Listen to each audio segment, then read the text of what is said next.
How's it going, everyone? I am Honan, I'm Oliver. and this is going to be our 2022, not Nice. 2022 top 10 of the year. We did one already, right? We've done one of these for the podcast before. So technically we- we have been we did it around last year. for a year. We have. We have been around for a calendar year. Wow. Congratulations to us. Where does the time I'm- go, bro? I'm impressed that we kept it going, to be honest. It is pretty remarkable because usually I feel like people eventually, when they start a podcast, they forget about it after like the first 2 Yeah. months. Yeah, I'm pretty sure we started it like just after I moved here. Because I remember like the first episode we did with Goran, he was like, we talked about me moving here. So we must have started in like September. It Or something. was like, yeah, very soon after you had just moved to South Korea, yes. Yeah. Nice. It's the stat line is like podcast, almost all of them. I think it's like 95% of them stop within the first 2 months or whatever. So Yeah, we're that we're makes in that sense. we're in that 5% margin. We're in the top 5%. Hell yeah. All right, so I don't really feel like I have to explain this too much. This is our top like 10 songs and albums. In my case, in my top 10 songs, I already had 7 songs from my top 10 albums, so that's why there won't be as many album plays as songs. But Oliver's case, there was 9 albums that didn't have his songs in his top 10 songs, Yes. which is wild. Hey man, I like a lot of stuff. no, I get it. Yeah. So I guess for people to understand, looking at this, what I have here is starting from 10 to 1 in songs, and then it'll be the same for albums. So if you're looking at something like the Solgi song, this was my 10th favorite song of the year. Yeah. Makes sense. We're not like playing the whole album. We've just picked like one song from the album. Obviously, the implication is go and listen to the album. Yes. All these Yeah. all these albums are worth listening to, I will say. Even though Yeah. like sometimes maybe you might have a favorite song and the whole album isn't great or something. I do feel like our top 10 songs, all the albums were great for those songs. Oliver might not feel about that way about the number 3 selection there, but I do think that was a great album. All right. Do you want to just start in with it? We're going to play like Yeah. 30-second snippets. There will be some that we play the whole songs because some are bangers. And Yeah. you just Well, got probably like just go up to like after the first chorus or something. It's probably a reasonable ballpark. Yeah. And then sometimes we may pick favorite parts from songs to show you guys as well. Yeah. All We're right. just here to vibe, you know? Yeah. We're just Yeah. vibing here. Yeah. All right. Here we go. 28 Reasons. I kiss your brother 그만 멈춰 또 깊어져도 못 느껴 my pleasure 찌꺼진 반칙 떨리는 눈빛 그런 널 보는 게 참 재밌어 Sogi's voice is just so perfect.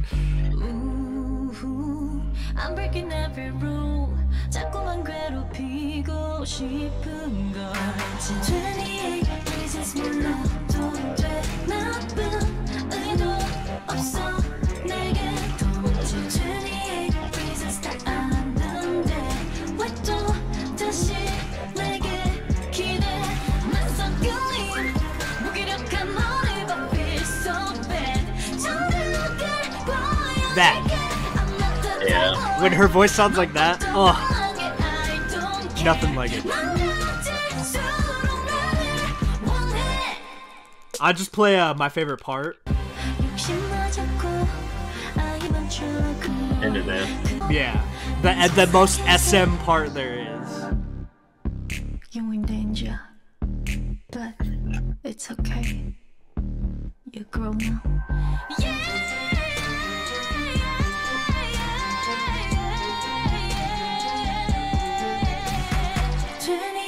Reasons 몰라도 돼 나쁜 의도 Whoever put her voice like a cappella after that too, thank you so much. Like the producer for that. There's a lot of times of her voice just kind of standing alone in that song, which is to its credit. I'm just thinking of like what that bass, like if you have like really big speakers in your car and you. Oh, dude, I've been in my brother's truck with the sub on that, like the subwoofer, just the giant subwoofer in the back, just going in the beginning of the song starts. Yeah.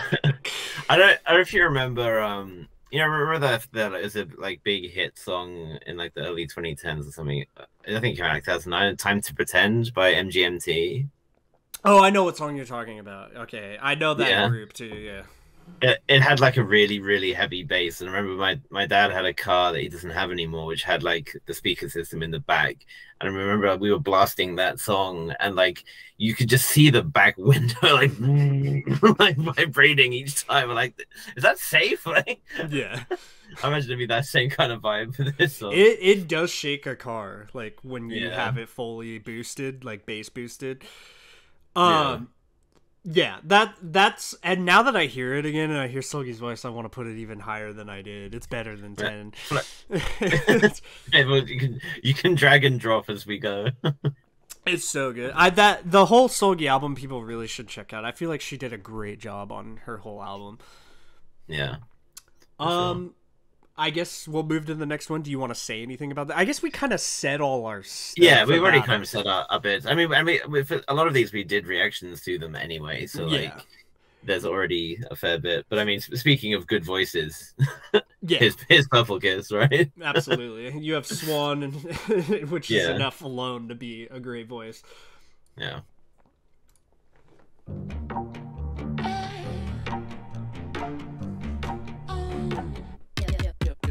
My shirt's big size, 좀 늦은 my hoodie. OOTD, 동그라미 my glasses. Yes, I'm nervous. Oh, that vibrato.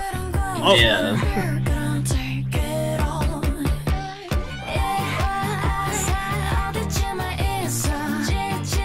I forgot how cool the violin additions in this are. Like it's a fiddle, yeah. It's so cool.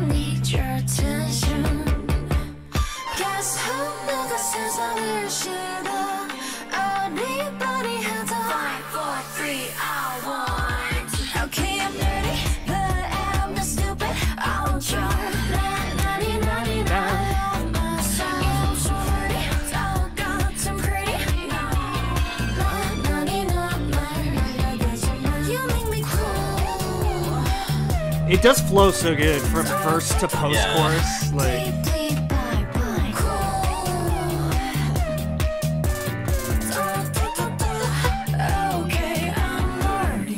do you have a favorite part? I'm sure the devil went down to like Georgia fiddle breakdown, right? Yeah, the full on like it's got to be around here, right? Up the second chorus,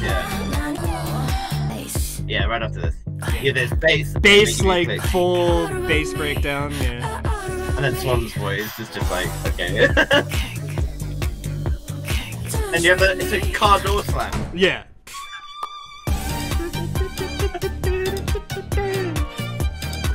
Hell yeah. A full da da da da da, just ascending scale out of nowhere.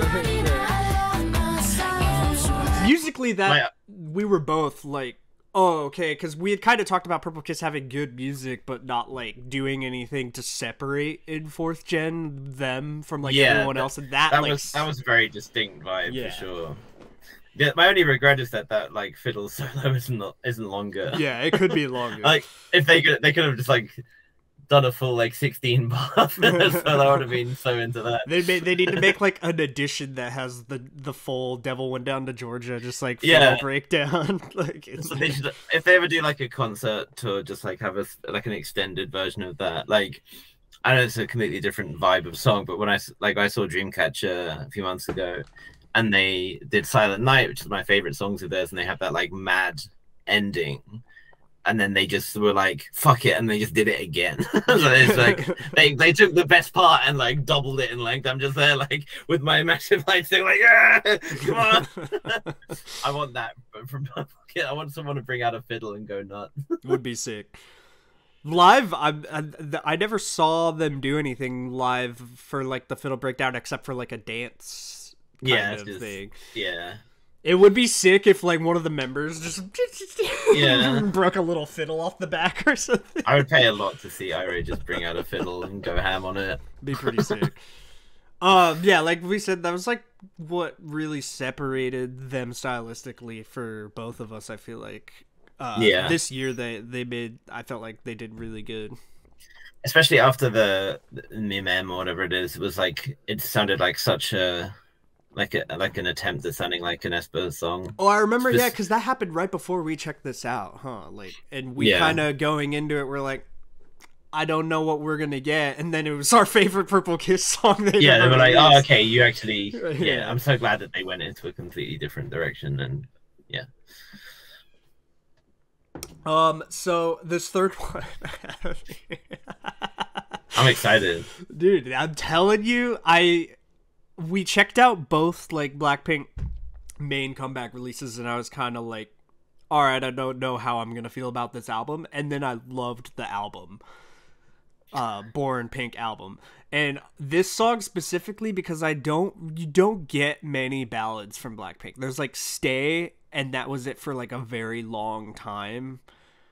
Kind of like a real ballad from them, and their voices are just so distinct and unique that like a ballad fits them so perfectly. And this is literally just piano and like them singing, which Rosé's voice is another one of those voices like Solgi that is just like, it's listening to it is just an experience of its own. So this with actually Lisa's voice in this is great too, y'all. Hopefully I think that part happens for you to kind of hear some Lisa singing as well.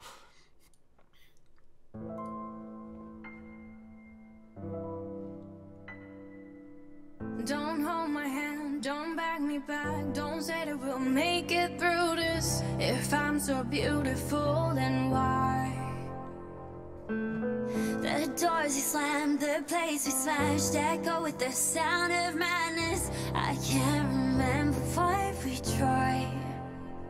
My heart only wants you the moment you say no. But tonight I'll be the happiest girl in the world. You'll see, like it doesn't matter. Tonight I'll be the happiest girl in the world. You'll see, like it never happened. I can't stop the tears if I want to. I can't stop the tears if I want to. I can't stop the tears if I want to. But tonight I'll be the happiest girl in the world. You'll see, like it never happened. Don't make a saint. Okay, so they're one of those groups where like just such the distinct change of tones is like you're like oh each time that you're changing, you really clearly hear each member. Yeah, and Lisa's voice tone really surprised me in like the chorus, how good it was singing a chorus like that. Like when you have Rosé and Jennie who are just like, their voices will hit you like in the chest when you hear them, and it's actually like Lisa's voice out of that whole opening section that has like my favorite tonal quality to it. And Jennie sounds like just like a Western singer. Jennie could straight up be a famous like US pop star at any moment. Like if you didn't know anything, you would just be like, oh, this is like, because like with especially with Jisoo and to a lesser extent with Lisa, you can hear like the accent a little bit, right? And then Rosé is like, doesn't have the accent, but I guess her style is so distinctive. It's like it doesn't. I would say Rosé and Jennie both have that sound. You're like, at any moment they could take like over the US pop industry kind of. Yeah, they both have that quality of tone and stuff that and their pronunciation is obviously perfect because of like they can... but I think that's the thing. It's not just the like, it's the choice, the way that they choose to do it, the inflections, like, especially on how they say especially for Jennie. It's nice to just hear them sing. I think I will say the only thing like Lisa's English pronunciation was a little more like actual, like the world, and then Jenny's like the world. Yeah, that's I'm what I like- mean. Like Jenny's making Yeah. making the conscious choice to sound more like Yeah. I don't want to. No, I understand. You know what I mean? I know what you mean. Yeah. Yeah. Still, like, I feel like, in that song, you kind of get to hear all of their qualities from each member, Definitely. and I actually like when they use Jisoo, that kind of way, like her falsetto and everything for parts, because she has a voice that really stands out sometimes too. When She does. I think that her doing the falsetto is really suits her yeah. for sure. Because usually The, I feel like they give Rose like all parts like that, Mm. that kind of hit that high register, you know? Yeah, they tend to have Jisoo doing the lower parts, and I think it was nice to flip that. Yeah, I think the it makes me just think of like a scene from one of those like teen romance drama series. Oh, dude, I just like cry in my car as I'm driving. After a party, and the girls are all like reeling with someone's just died tragically, and they're all like holding each other or something. Like The whole all the B-sides off this Blackpink album all kind of have like a vibe they hit that has a bit of nostalgia in it and stuff. I went back and listened to a couple of songs from it after we recorded the last one, and there was some there was some I was like, oh, this has actually got like some nostalgic synths and stuff going on, and there's a bit more. I feel like Teddy was in his like sad boy phase when he did some of this. He's like, people don't like it being mean to me. So now we have another YG song. Actually, we have Winner. Yeah, Just play it. this was just it's just so fun. Yeah, we both really enjoyed the Winner comeback that we checked out. Like, 나도 이럴 줄 몰랐어 사랑에 빠진 사이코 그쳐버린 걸까 생각에 하루 종일 궁금해 funk. 매일하게 모든 게 너와 입을 맞추고 밤새도록 흔들고 싶어 편하게 기대어 줄래 우린 로맨틱한 영화 속 주인공 같아 another group that you can distinctly hear a lot of changes vocally, like tone wise.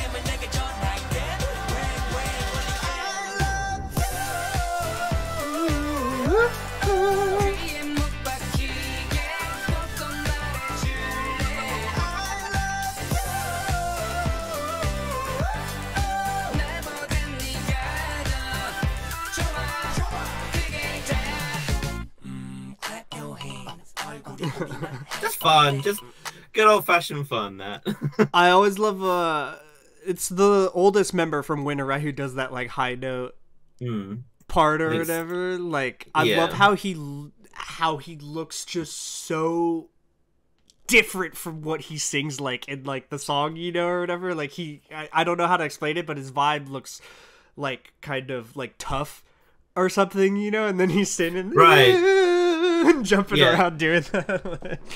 Yeah, I think that they all really kind of vibed with this song, or at least they gave that impression, which is obviously a good sign.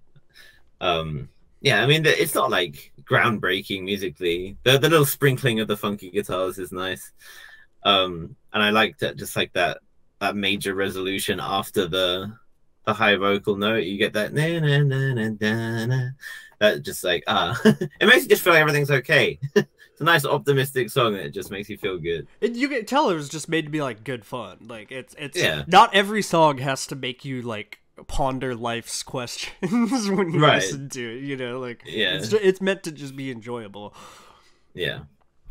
However, what we have next here is a group that I believe you said what was it they said about themselves before they debuted? They declared that they had a superior understanding of music or something. Let me just find it. I want to find the exact quote like that they had. Yeah. I had no idea this group was going to come out or anything, and we were in the live and it was shared to me, and I was like, this, before the quote or anything, I was like, this just slaps. Like, yeah, really. they will showcase a unique universe and deeper understanding of music, unlike a rookie, according to the label. It was almost shady. Yeah. You know, I love this song. I'm not gonna go that far. I'm not gonna go but I will say, as far as like, I did not. It's like the quality is good enough that you wouldn't think it's a rookie group, for sure. But it's hard to say that when you have rookie groups like IVE now and stuff, you know? I feel like the rookie bar has gone so high now that we can't really say that, you know what I mean? Like, but it is a banger. Yeah. So let's check it out. Loving Me from Fitty Fitty. For anyone who doesn't know, this is a brand new girl group. You should check out this whole EP. It's really good. Fitty Fitty.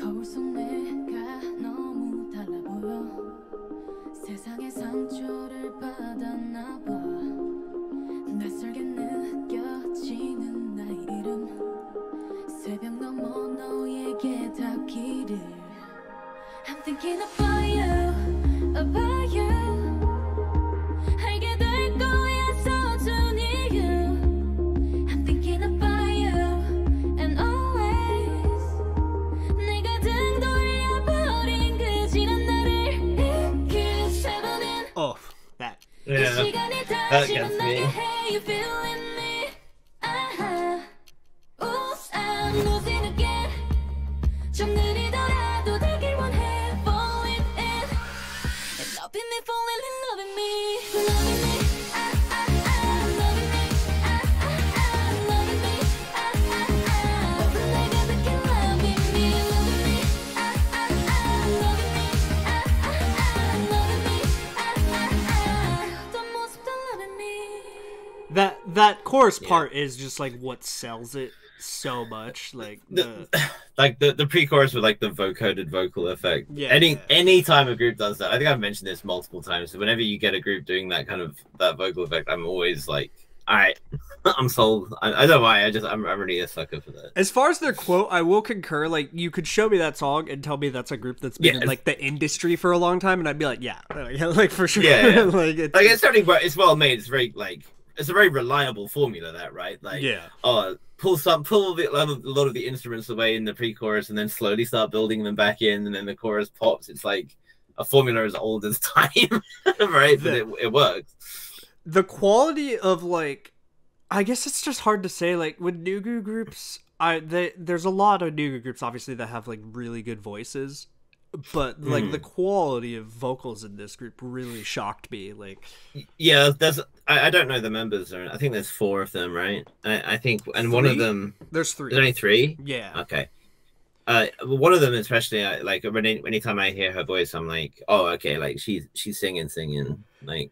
Yeah, there's one that really stands out. I can't, between the 3 members, I don't know their names well or yet or anything, but I should, because I really, really love their EP. But yeah, over time, I'll learn how to simp which member is my favorite. you need to become a diehard 50-50 fan. Anyways, everyone should check out the whole EP. It's really good. And they are a 4-member group, by the way. They have 4? Yeah. There's 3 in the like variety show we watched, I thought. Oh no, there's 4. I'm sorry. The one girl, I don't know why I blanked you out of my brain. I could see 3 faces like very good, but now I remember the 4th. I'm sorry to the 4th member that I forgot, that no one will know which one I forgot. Shio is the main vocalist. The one she's an INTJ. Let's go. The one I remember from the video the most is like the blonde one. She's kind of like the rapper, I believe. Blonde one is Kina. Kina. 4-member group. I don't know why I was so convinced it was 3. I watched an entire variety show that they were in with 4 members the whole time, and I was just like, nah, there's 3. One of them just blanked out of my mind. They're all born. Oh no, they're not. I'm capping. 3 of them are born in 2004. One of them 2002. There we go. That explains why I probably blanked out of my brain. Okay. What do we got here? Oh my god. What? Dude, we got Goddess Journey from Produce 48. Let's go, Oh, yeah. dude. From who is also an AKB member, right? Yeah. Ex She AKB.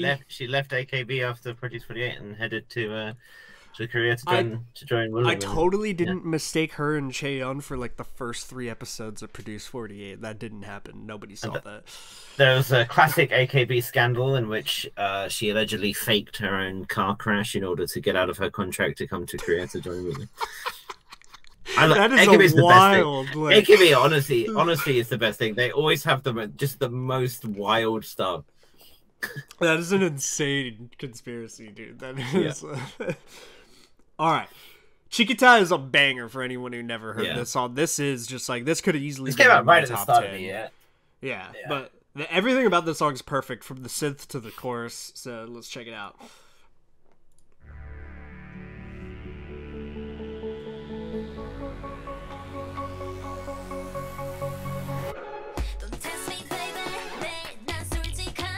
I'm turning this up.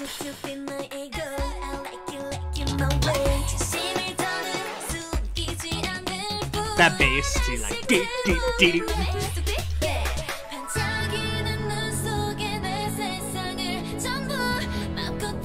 Those pads. Mm. Whose vocal is that right there? That's my like favorite like Not sure. part of the whole verse.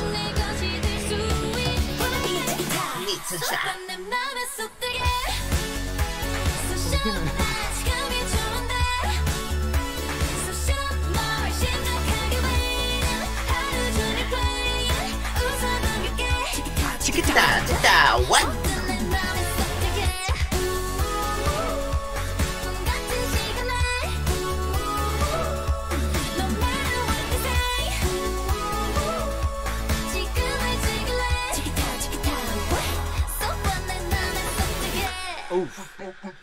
It's so good, dude. I love those like Yeah. Sonic the Hedgehog like synths. Remember the old school I Sonic know. games had those like synths in there. It's just, it's so of it's so of that time. I love it. Like if any producer wants a hint on how to make a song that I will support to my dying breath, just make it sound something like that, Yeah, and I'm on board. Like, Oliver will always synth for the synth if it's in Yeah. there. If it's in there, good. It's oh, I forget would about it. I would love to see Chaewon do this song. Like now that we know that Yeah. she could have been in like Rocket Punch. There's and a stuff, parallel universe with Chaewon in this in Rocket Punch doing these kinds of songs. Yeah.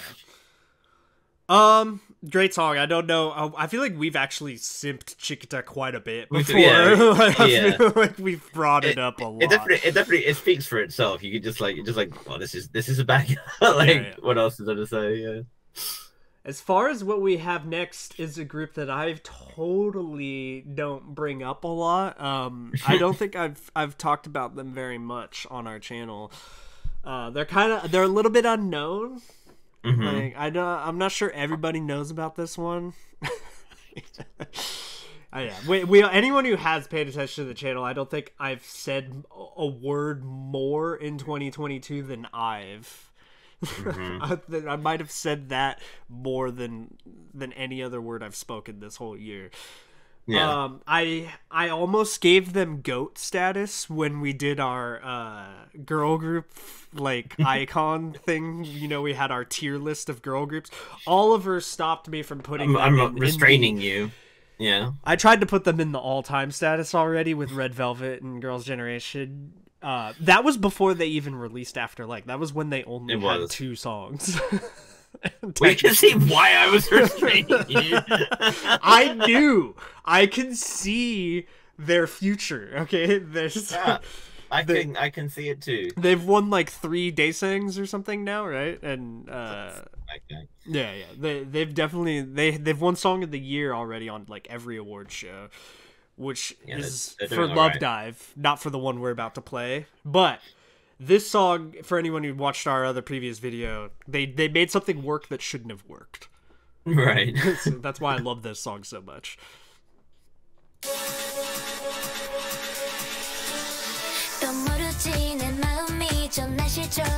That bass tone is just so good, too. Yeah. That is proper bass. 그게 뭐가 중요하니 지금 내게 완전히 푹 빠졌단 게 중요한 거지 아마 꿈만 같겠지만 분명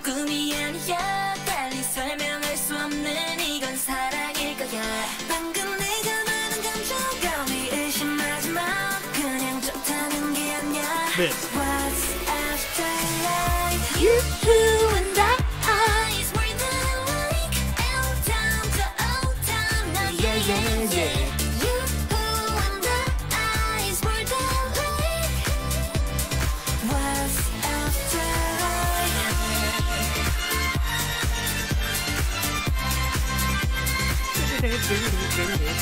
I always see the choreography of that part now when I think about it too.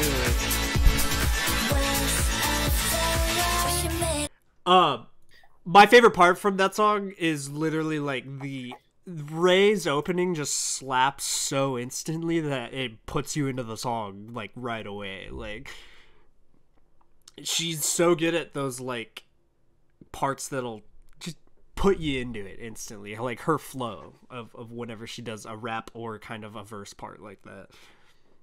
Yeah. It just dawned on me that Gloria Gaynor is still alive. She is. Ah, interesting. I wonder if she knows about the song. I feel like she had to have been what she told thinks. someone had used the rights to it or whatever. Like, Oh yeah, I'm sure like in a business, I'm sure her estate is aware of it. But I just wonder if she personally is like, someone told her like, oh hey, by the way, like the song you made is like one of the biggest songs in South Korea right now. In a way, one of the in a biggest way. K-pop releases. Like, I wonder what she'd think about it. It's just they did it curious. in such a tasteful way. Like, I don't feel like anyone Yeah, would have yeah. like a problem with it. You know, For sure. especially like the way that sample comes in is just so perfect. Like, what's it's after very well like, made. just rolls right off of there. I guess, yeah. As little amount of Liz as there is in the song, her verse part is one of those parts that just slaps so good. Like that, and there's a da da da da da da da da da da, you know, like dun ding da da ya, like thing. When Yeah. Gaul does it too, like they both switch it kind of off, but yeah, it's so good. Yeah. Very- I know that very you good like stuff. Ray. You've brought it up plenty of times. Doesn't need to be said. I mean, Ray is certainly Ray and Gao between them. I think have probably shown the most versatility, right? Because both of them have done like rap parts and vocal parts. Yeah. which is They which is do nice. have a lot of like the parts you remember when you're not thinking about the song, I guess you'd say, like when like just those kind of they grab you parts. I will say Yujin and Wang Young's tone for the vocals though, like for that chorus particularly, are so perfect. Like I feel like Yeah. Wang Young and Yujin's vibes suit that chorus so good. Like it's Yeah. tonally I mean, they're like, you can really tell that they're pros. You know, like yeah. I think that having had the experience that they've had is like, it's paid dividends for sure. Like you can tell that whatever they're doing, they understand the assignment. Yeah. Yeah. Overall, the I've really nails the whole group. Like each member really stands out, kind of in their own way. Yeah. Now we got Cherry Bullet. Mabu. Yeah. I've if anyone watched me watch Girls Planet, I was so mad when Bora did not make it. Okay, but I've learned over yeah. time to accept it. But it's Yeah. I mean, yeah, there were multiple Cherry Bullet members on Girls Planet, and I think that they did certainly get a bit more appreciation. But then they released just this album, which is a great album, and I almost put the title track on here, "Love in Space," but I changed it at the last second to My Boo, just because I think the "Love in Space" is a very similar kind of song to Chiquita, and then it's just a straight out and out bop. yeah. But My Boo has some really like interesting melodic lines in it. Like the production on it is really cool, and it's just some like the way that some of these melodies sound is like familiar and yet unfamiliar at the same time. I guess is a good way to put it. I don't know. But This is another one of those it's cool. groups you just know vocals you're gonna ascend. Like they're always gonna have when you have Bora, and I don't know why I blank on the leader's name because I saw her a lot in the other produced show we watched. Hey Yoon. Hey, yeah, those two both have such good vocals. Like it's Yeah. here we go, Mabu. It's quite saccharine though, so just be warned. You might get diabetes. Oh me? Oh shit. Yeah. Oh okay.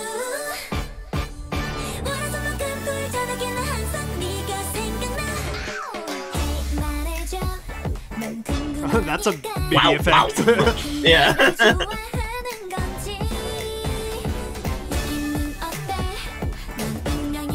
Tom Morello showed up as an appearance. Whammy pedal.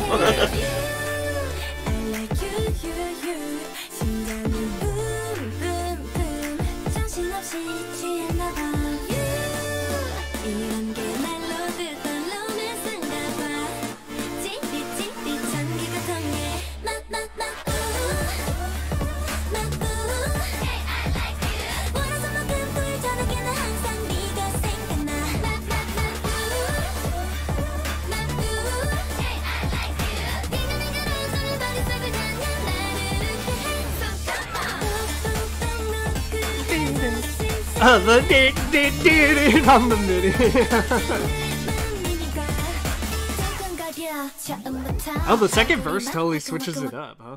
Yeah. The way the chorus is my boo, like kind of reminds me of like second gen. Like it's a very like second gen chorus versus the new. It actually, I think maybe what got it kind of reminds me of early Oh My Girl. Like I feel like some of Oh My Girl's songs in like 2016-ish would have kind of had so these like kinds early of sounds. third gen, like end of second gen kind of sound. Yeah, yeah, and yeah, there's just some really like cool just ideas being explored in the production there that really gets me. Like the actual like singing is my like least favorite part of it. I just really like what's going on underneath. It is really cool stuff. I remember checking it out in the live, but I forgot how like the second verse just yeah, that post chorus is like okay, like where are we? Yeah, it's like the producer's like, and we're just gonna change everything right now. And now we're here. Yeah. Oh man, I went into such a long spiel last time about the next one. I'll summarize. Kwon Yoon-bi, Talking Heads, two of my favorite things colliding in like one sound. So that's what makes it perfect. There you go. Talking Heads, yeah. That's how I'd summarize it. Eunbi made Eunbi, I'm sorry. I always like switch up how I say her name because my brain's broken. But yes, this is like if she made a Talking Head song in my opinion. So it's perfect. This little like MIDI that comes at you like.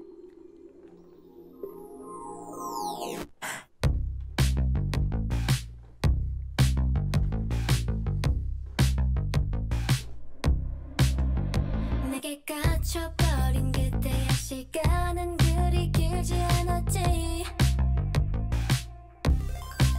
Oh. They needed something to go in yeah, there. it was the perfect thing. The guitar that comes in, the tone of it's that old like the Cars like Talking Heads tone, dude. Like, oh.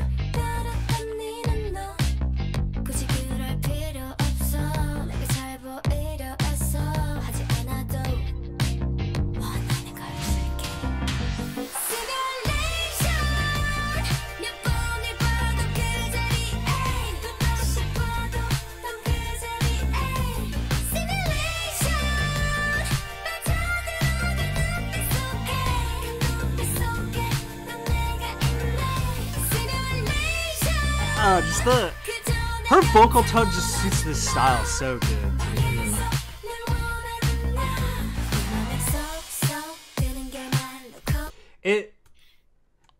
You can tell from her music whenever I check out her B-sides and stuff that she has like a very diverse taste of things she listens to. Oh yeah, there's so much she's able to explore in her solo music. That probably part of the reason she's been so prolific since going solo, right? That she's been able to. She's like, I want to do this, I want to do this, I want to do this, I want to do this, and yeah. It's crazy to me because if I had been like maybe a fan of hers since Eyes One, because that was like a little bit before I could have been into it or anything, you know, I wouldn't have even ever assumed she could do like any of this stuff. Like, right. You'd listen to Eyes One music and her as the leader, and you'd kind of be like, "This is really good girl group music," but I would never assume she could make a song like Simulation or anything. Yeah, and I mean, obviously, like that's part of the issue with being in a group, especially like a 12-member group, right? Like the opportunities to really shine and do and express yourself are very limited.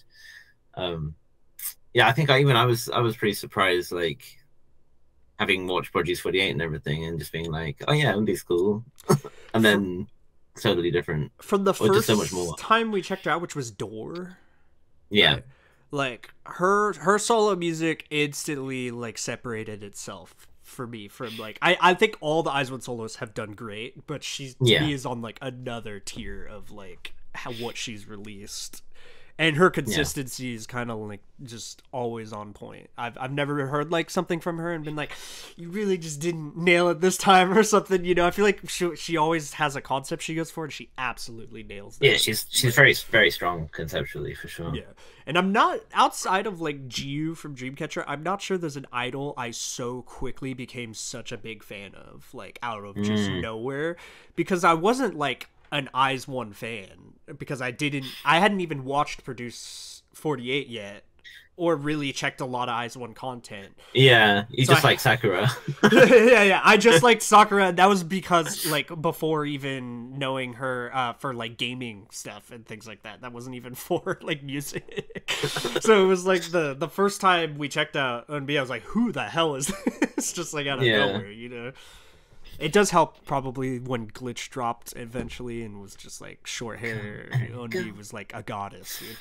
All right. Yeah. Next one Oliver has talked about a lot. Wait.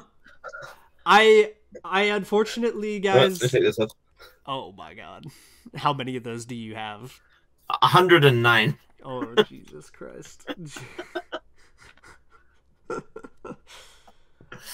You know, I was gonna say, unfortunately, I might not be able to play the audio for this, but I'm just gonna go for it. And then, guys, if you see later on that I had to edit out this snippet of the video, I can always explain why. Yeah, that was copyright stuff. Yeah, I've had some copyright issues with some of the recent uploads, but we're just gonna go for it. It's actually the worst thing ever because Nature members themselves have, at my behest, watch the reaction. Like Sabom checked it out Yeah, and said she was very happy about it, and then Haru went to watch it, but she was like, "Wait, it's gone." yeah.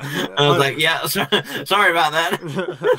We've unfortunately had with this and the Yua release, our most recent ones, we've had a bit of a like copyright strike thing going on that I'm trying to get resolved, but Yeah. it's from a company that I don't even know that they actually have any relation to the music that they are copyright striking. So We're in an extended legal battle with Warner, so if you Yeah. want to fund our legal costs, please subscribe to the Patreon. yes. Anyways, let's check out Limo. I like this song.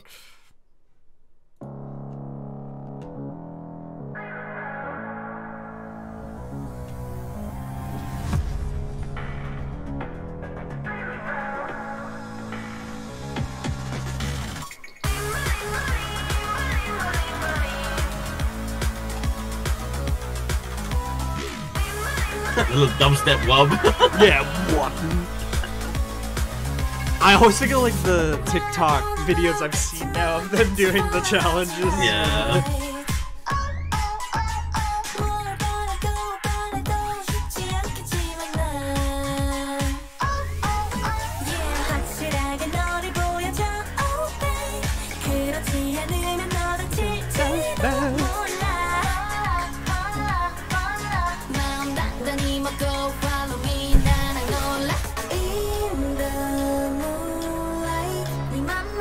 God, I can still remember the music video and Say Bomb and Aurora and stuff. Oh my god.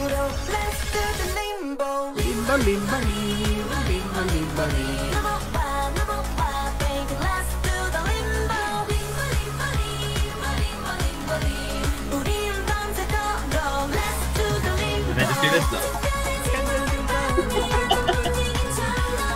Tempo.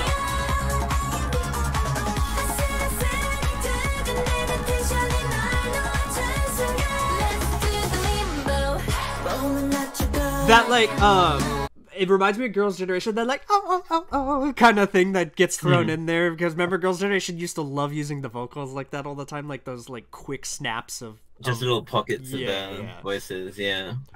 the if anyone's never seen like the cutest video ever of like Haru just like annihilating a Limbo bar for like a TikTok or whatever for this. Oh yeah, she just runs screaming at it. Like I think someone does the limbo before her, and she just like boom, just like fucking kicks it like directly off. It's pretty good. In fairness, any video with her in it is automatically the cutest video ever. But I would shout out that the B-sides from this are good as well, like the whole release. It's a very solid release. As biased as I am, I do think they make. I wouldn't be as much of a fan if they didn't think they made good music. Yeah. Overall, I do say I like Limbo was a good release for me because like Rika I wasn't fully sold on, and Limbo was like, there we go. Like when it came out for me, like was much better. Like, and the music video obviously had like a much higher quality. Yeah, and without all of the horrible shit surrounding Rika Rika, which made it difficult to fully enjoy.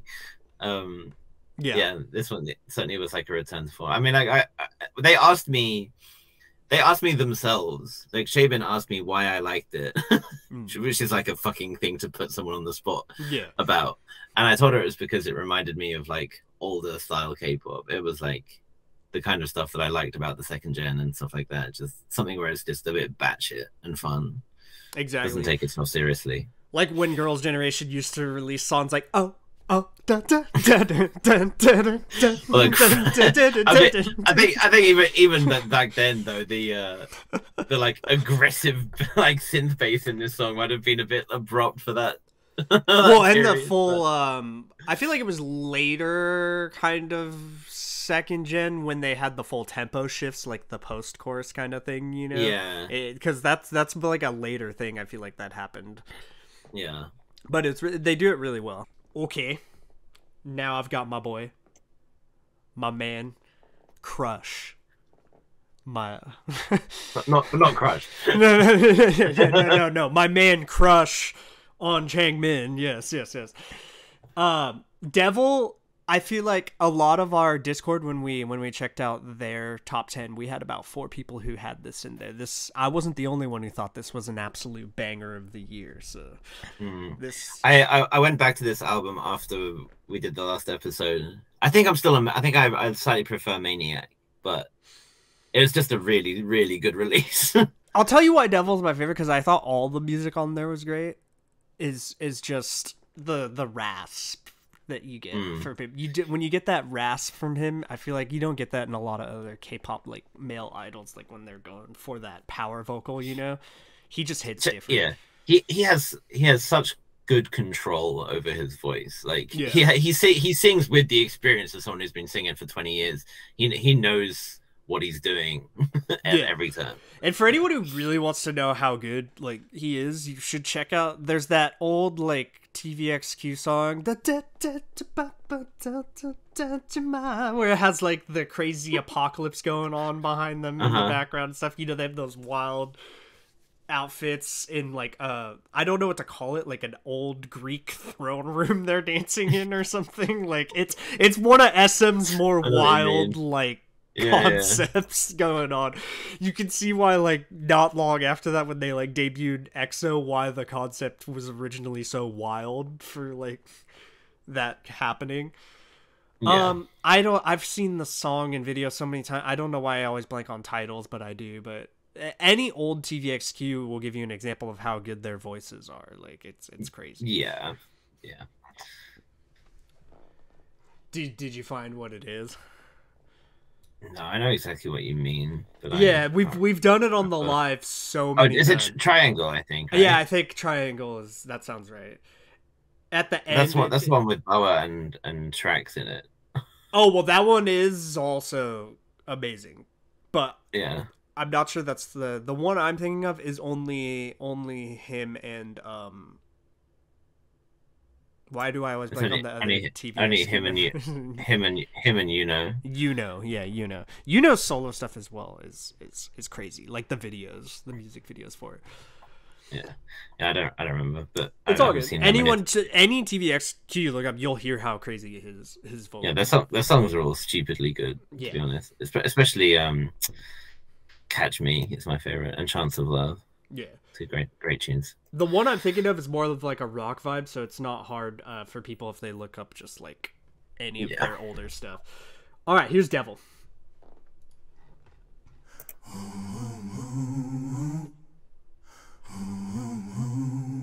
It's like a Wolf of Wall Street. Yeah.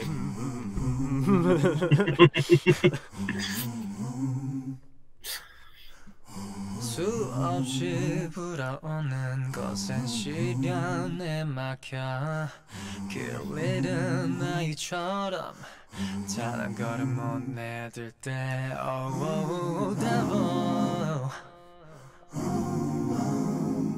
내게 속삭였지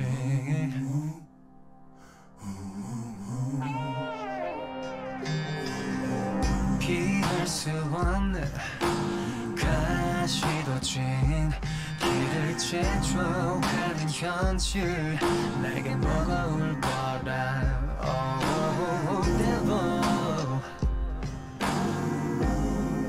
서늘한 이웃은 Oh. So just let it rain 소리 없이 차오른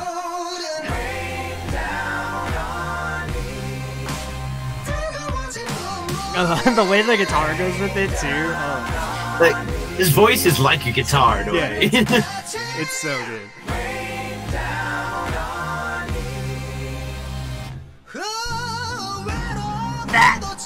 Yeah.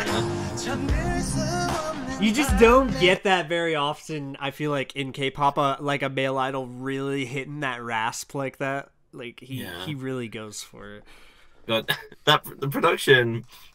I feel like this is now a less socially acceptable comment to make, but it sounds like a Life of Pablo era Kanye production.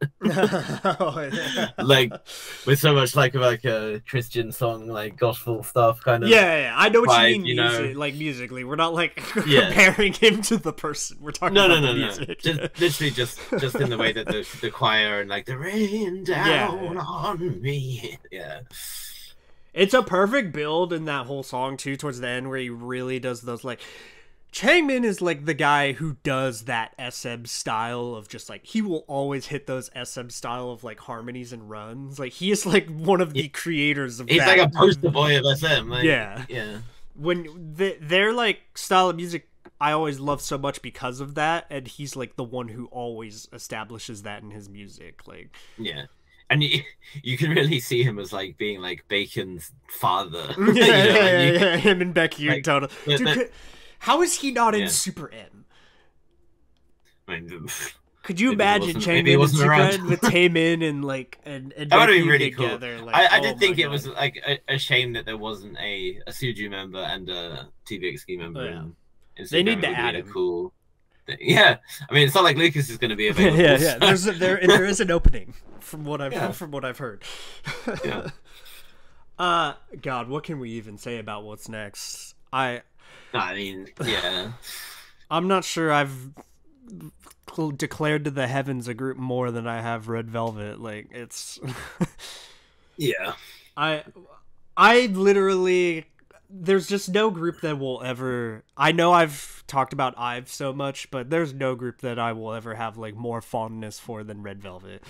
Like Red Velvet is like the GOAT in my opinion. Red Velvet is like the Messi of K-pop for me. It is just like they hold all the trophies. Okay, they need to win. Red Velvet need to win the World Cup. They need to. Red Velvet, have, in my huge opinion, they've got that somewhere. GOAT status. It's just so many releases that are just so good. But if you don't even talk about comebacks, they're the GOAT of B-sides. Like they just have so many B-sides that are just way too good. Yeah, I think that's the thing. They have just exceptionally good consistency for 7 years now. Yeah, We've been we've doing both it said it a couple times 8 years already. almost. Like we've beat it into the ground, but Feel My Rhythm is like what is so great about Red Velvet, like in a song. Yeah. Like it's Red Velvet wrapped up in a song. Like it's Yeah. it's perfect. Feel My Rhythm was my number 3 of the year. I don't remember where you had it. I think it was my number 5. I Yeah, think. so this is it was on both our top 10s. That's how good this song is.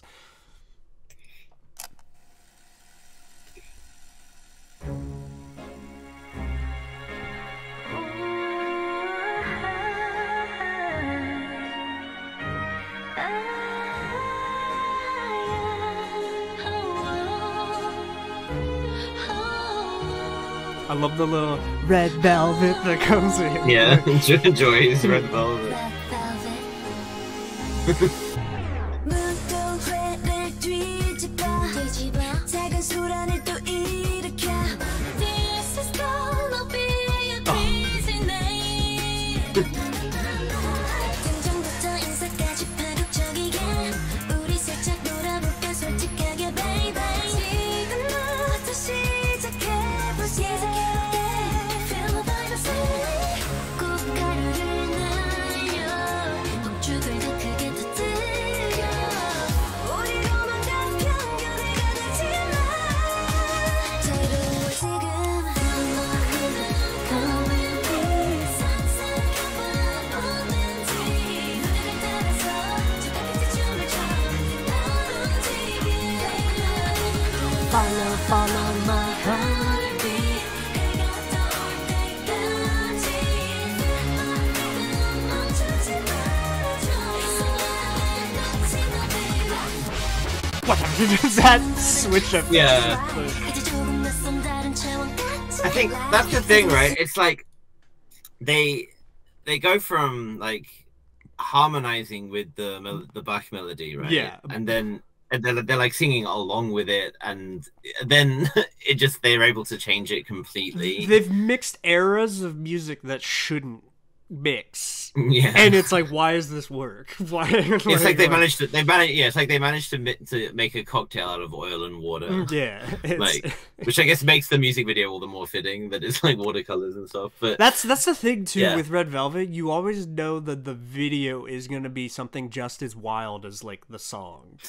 Like, I wonder, like, because I think they themselves have said in the past when they've been, because they don't write their own songs in terms of production stuff. Like, they have done lyrics and whatnot, but they haven't written songs, at least that have been released. And I do wonder what they think sometimes when they hear the idea. They're like, sorry, Zimzala what? Zimzalabeam, Zimzala. Yeah, because like I remember especially for Zimzalabeam, them all saying like, yeah, when we heard it, we were like, yo, this is a bit much. Because they said themselves that they like experimental music and they like how much they really like how much the fans like resonate with the kind of music that they do. And then sometimes they hear a song and they think this is crazy, this is too far, and then people end up loving it, and they're always like, oh, okay. Yeah. But I love how well they are able to grasp and like. It fits so naturally. Like none of them feel out of place in what they're doing at all. You can tell with no matter how wild their concept goes, though, that they fully commit to it. Like when they've recorded it and when they do the video, like they don't shy away from just like fully going for it, like every time. Yeah. If anyone's not feeling it, they don't show it at all. No, that like the beginning windy like vocals kind of like over the top of Bach alone is enough to instantly grasp you. Yeah, you're like, okay, I'm sold. Like it's kind of not talked about enough. Like Irene's like talk rap thing in the beginning has like such a like vibe to it that you're just instantly like like a lot of this song is driven by Yeri and Irene's like, talking rap sections. Like it's more so than normally they would have like one section, right, in a song, and then but this one is like there's at least two strong like areas. I don't know how to even call them, but I guess verses, right? But little sections. Irene pulls you in there, and then Seulgi just kills you. Like it is like that. Like this is gonna be a crazy night line from Seulgi. Just instantly solidifies how good that song's gonna be for me. Like right away. Yeah. I'm just like, oh shit.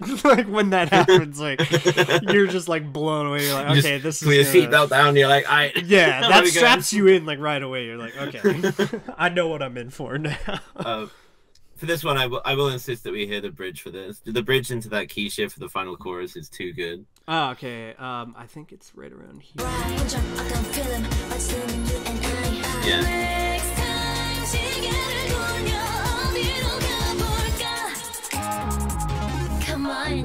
Yeah, this. 다시 시작해. You and I. Another thing that's so hard to. Oh, You're like, ah! yeah. My soul leaving my body. Well, if you have Solgi and Windy at the same time, it's just not fair. Like, Yeah.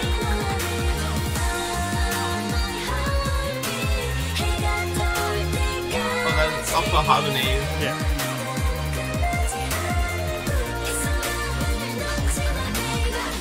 I was gonna say, stop. what Joy pulls off Ben. there is so hard to do without just being like cringe, but she does it like, Right. with such a commitment that you're in it, you know, like cause it's hard to do like that kind of like it's on the verge, you know, of like not working, but it just does.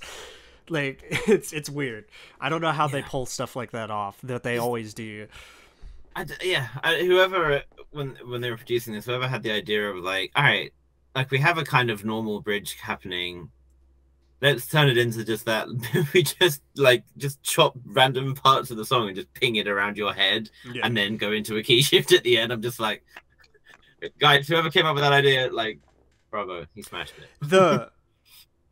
It's always gonna feel like you've ascended when Windy does kind of like that run up, climb, yeah, and like, then that's not it because you have then Sogi's Yeah. fucking voice singing behind that at the same time, Yeah, like keeping that feel my rhythm going part. Like it's they're actually OP. Like, yeah, it's way too. There's just so much they have available to use in that group to hit you. Like it's Yeah. incredible. We should just name this. We talk about Red Velvet and everybody else. I mean, it says a lot, really, that like, as much as we're gassed about it, it's not either of our top one, right? Like, Yeah. it's how highly we think of a lot. Well, of the that's just songs how in like this good their all-time greats are. Like, yeah, it's, I would honestly place "Feel My Rhythm" at or very near the top of my like Red Velvet favorites. it is really close for me. It's just they're like some songs of theirs are just so perfect that they're like untouchable for me. Like Psycho being one of those things that is just like the most perfect release ever. Maybe Like, our next artist deep dive episode we might have to do Red Velvet after Taemin. Oh my We still god, need to do- we that'll still be need to like do a Taemin. 5-hour episode. It'll just be me like talking about Solgi's voice and Irene's visuals for like 2 hours. All right, now we have not FX Rum Pum Pum, but Legion Yeah. Rum Pum Yeah, Pum. so I completely forgot about this. So this is my fault. I remember I loved this when it came out, and then it just because I don't choose to listen to songs a lot of the time on Spotify. I just listen to whatever they give me. It just decided not to give me this very much, and I thought I vaguely remembered it, and I was like, oh yeah, that was last year. You know, that was last year. It was actually January of this year, so that's why I didn't remember it or consider it for my rotation. But I've now snuck it in as an extra because we both had Feel My Rhythm. Yeah, I mean, Legionnaire is like, she's up there as like a musical genius in my mind. She's like a pianist, but she's become a more well-rounded composer in terms of putting everything together. And here she's working with Jungmo on guitar and just creates this like beautiful, That's the guy quirky from, mix the SM band, right? Like the from Tracks. Yeah. I remember he did an album with He Chul. That's why I know who he is. Yeah, M&D. I'm not sure I ever heard this actually, or not. Let's see.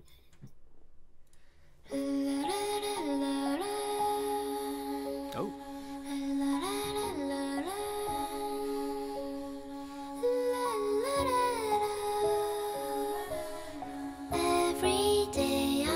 I have. I know what this is. Yeah, I would have been amiss to not give this to you at some point.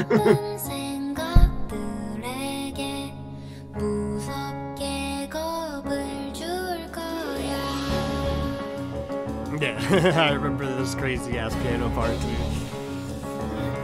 It reminds me of Joanna Newsom, and I love Joanna Newsom.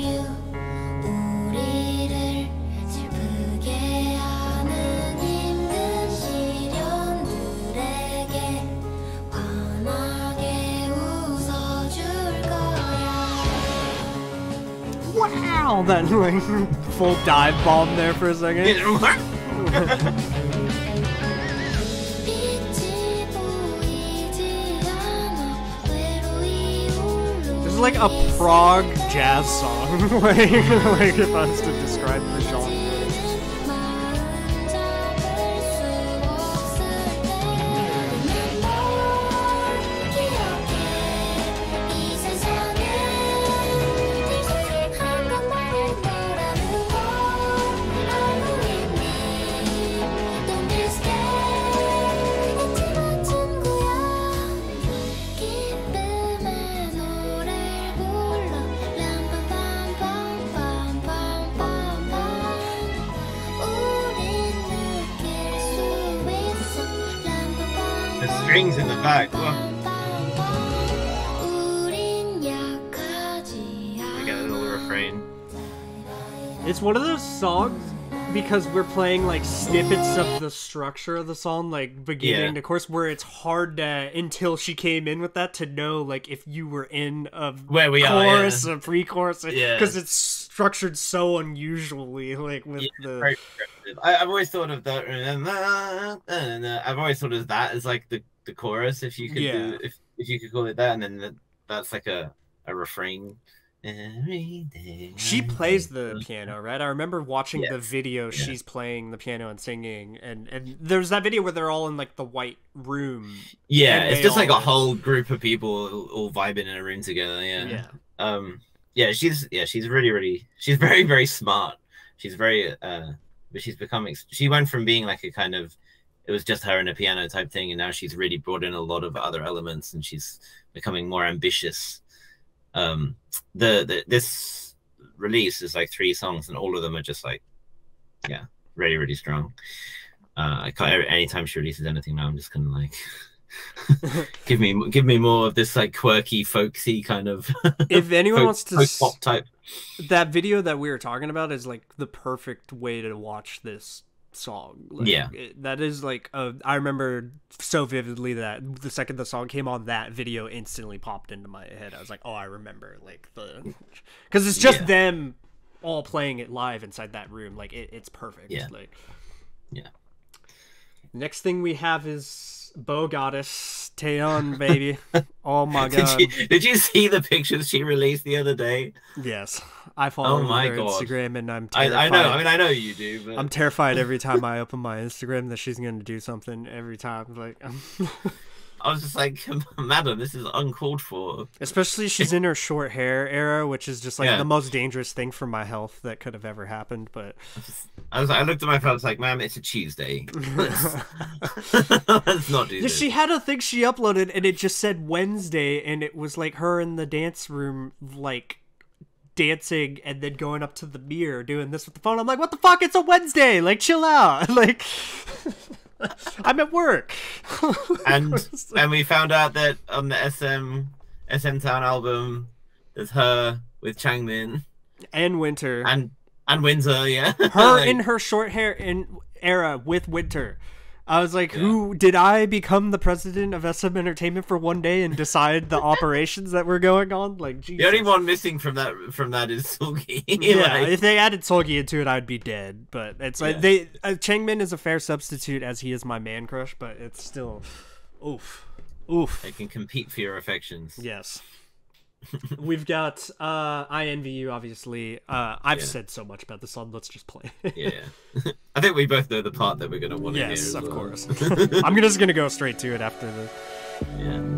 Falling in love 너에게 난 option 시작부터 다른 너와 나 깨지는 heart 빗나간 dimension 익숙하거든 yeah I think I lost my mind but it's my kind of love 아끼지 않고 다 쏟아내고는 주저앉아 문득 어느 순간 지친 내가 보여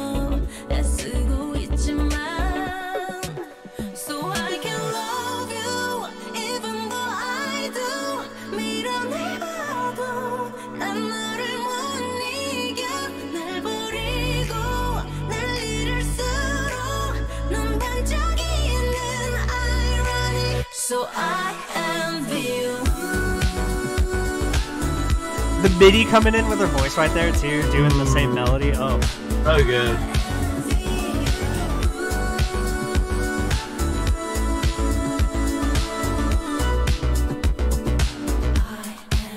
that like I'm voguing voice of hers that comes in right there too is just so perfect tonally. But just like Seulgi has her SM melody part, just like Changmin, every SM artist has that moment of just like perfect vocals.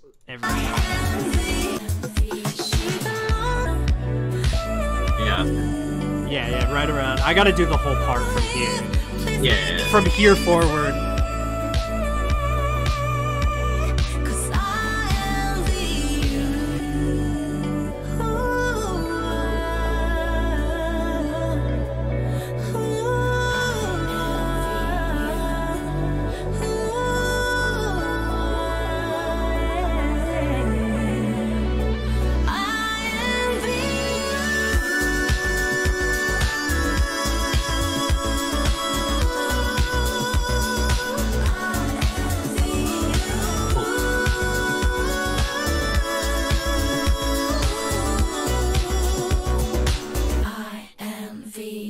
Oh, that ending too. Yeah. It's so They perfect. got very good at ending their songs. Oh, dude, that's like it's really hard because Taeyeon has so many great songs, but that's like her whole concept of imagery with tone of that was like so perfect. Yeah, for me. it already felt like a culmination of a lot of stuff that she'd been working towards, but both in Girls' Generation and as a soloist. Like, It's crazy to think like Weekend is what dropped before that one. Like I feel like she switched so much between those two, like the type of Taeyeon we were getting. People had a problem with like the Girls on Top lyrics and stuff, and I was like, shut up. I got Taeyeon, Seulgi, and Windy in one group. I don't care what they're singing about. I will listen. And supposedly they're filming another video. Oh god, I'm Supposedly. not ready. Might be with different members, might not be. Oh, I just need Seulgi and Taeyeon in it again. I don't care. I just need a Seulgi Taeyeon sub unit. That's what I They like. don't have that many women, right? So they'd have to kind of draw from the same groups and just have different members if they were gonna switch it up. Maybe Boa they just another like, group. switch some of the like aespa members and like to I don't know. Yeah. They maybe I don't know. It's hard to say. They could go to their SM subsidiary Mystic and take Minsa and Billy. Easy.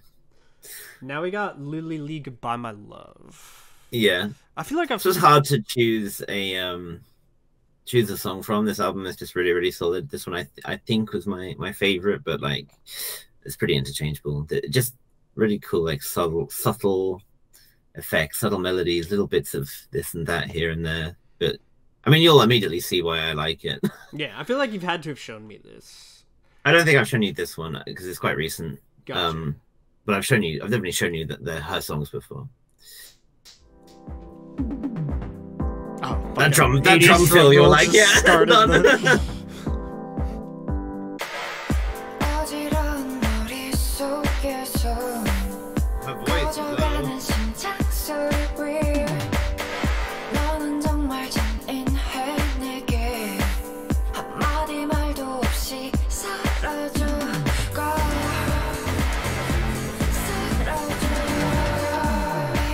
That's interesting. I wonder if that was like guitar that was morphed in a really weird way or something that MIDI. She plays both the guitar and the bass for this. 마음은 멈출 수가 없는데 Please don't stop the music 멈추지 마 제발 Please don't stop Oh, that MIDI. the Hell yeah. rhythm 멈추지 마 Squelchy. And that line at the top, yeah.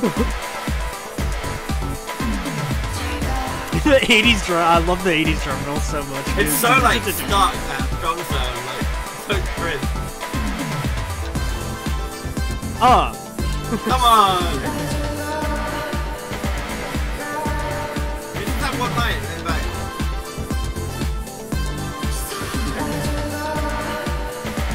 I love how you can clearly tell that that like horn sound was definitely used by like an old school like keyboard like a Korg sound almost or something like it has enough of that like synth tone to it that... yeah, for sure.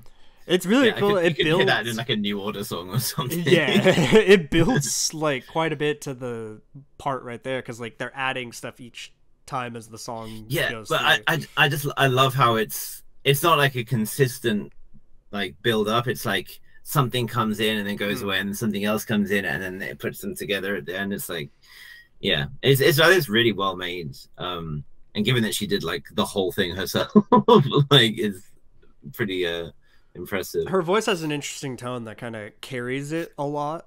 Like, yeah, because if you have a singer over like a minimalistic kind of sound like that, if their voice isn't really interesting, you'll be like out like pretty quickly. But she really carries it like when it's just drum and like a tiny bit of synth going on. or equally if the voice is too strong, yeah, it's like it overpowers it and you don't really pay attention to everything. Yeah, she's kind of else, but... softly adding her voice in there. It's interesting. It's very well blended, yeah. But that whole album is great in my opinion. When we talk about like how much I shilled IVE this year, I guess Stacey would be the only equivalent to a group that I wouldn't shut up about. My dad is now aware of Stacey. Really? They were a British actor comedian did a South Korea TV series where as part of it he went to Stacey's company and like they taught him some choreo and stuff. Really? That's a trip. Like a British guy in his 50s or 60s at this point. So my dad was like, oh yeah, so now I know about Stacey, and that's why I had to send him a clip from when I saw them live and introduce him to the concept of Stacey Girls It's Going Down. Dude, you gotta send him the Run to You clip of God. you, dude. That face she makes of like I nailed that afterwards or yeah, she looks so like... satisfied. You should send him Young Love. That album is perfect. I mean, that is why this is on my list. I have to work very carefully at him. Gotcha. I can't just throw him in at the deep end. I feel like this song though is a perfect example of how like good they are musically, of like, because this doesn't feel like, I've said it many times, this is like it's not in a bad way I mean this, it's just not like a girl group song, like, you know what I mean? Yeah. It's like something I would get from like an alternative like 90s rock girl like singer group like the Cranberries or something, you know, like if they were to release music still, which is impossible obviously, but still it's like something from that kind of time for me, like, yeah. Anyways, I've said that so many times. Here's Young Love.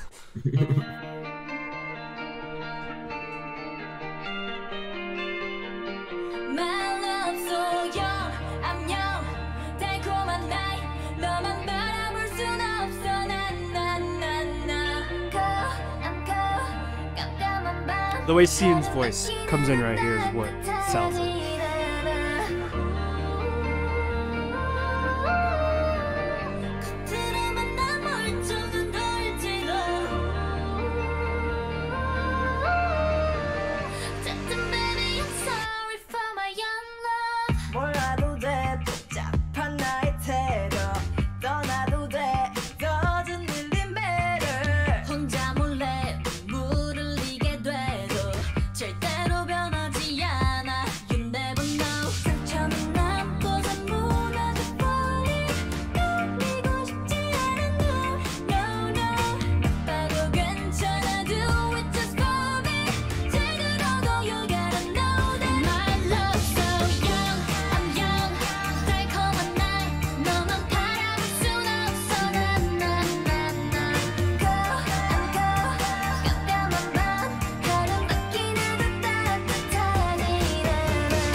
It takes, nice. I feel like a lot of guts in K-pop to have a chorus where it has to be carried by like a vocal harmony like that or whatever, you know, like Sunmi does that a lot where she carries something just from her voice as an instrument alone or whatever. Like they're basically telling Siyun like you're gonna have to like sell this to everybody right here, like you're the selling point right here, and if you fuck it up it's done. Like it's like the very na na na's too are just so catchy. Na na na na. It really reminds. There's a very similar na na na in a different song that reminds me of. I can't remember what. It kind of is one of those songs that has a vibe of a whole genre in it the whole time, and they never take you out of that vibe. Like there's so much nostalgia in the tone of the whole song, and it's like a total. It never takes you out of it. Like love that. I've spoken way too much about like this song, so we should just move on. I feel like there's been a couple episodes where I've gone on a rant about Youngblood. Yeah. We have the Volunteers, which is they're the perfect thing to go to right after that, because this is like another thing that is just in that vibe. Yeah, this one I guess we'll have to go like to like the midpoint of the song until like after the first like guitar break, because otherwise it'll just be kind of boring. So you want me to go to like the middle of it? No, we can start at the beginning and just work our way like, but we have to kind of go a little bit like 2.5 minutes in or so. Gotcha. From one to just because it's like all about the slow progression until the final break. I mean, I talked about it in the main episode, but yeah, this is just a beautiful song. Unsolved cases return to basics. Time to start chasing. After the long wait till the morning, the fame when you lose it. Regain your self-control. Start growing your plant in your head. Man, how your friends are gone. Swallow your pride down with a pill. After your stage is done, swallow your ego with a pill.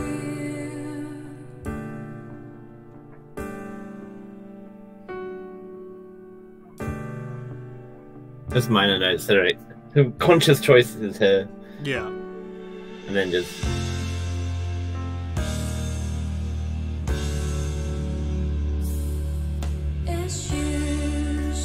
and we were just talking about the pronunciation of English and for Blackpink. Yeren's like not quite perfect English pronunciation. It really adds to it, I think. Stylistically, for sure. Yeah. The bass sound of those. I'm gonna go a bit behind this because I remember this happening right here. The sound of those bass piano chords is so beautiful. Like as it's progressing down through there. Oh, this right at the perfect moment.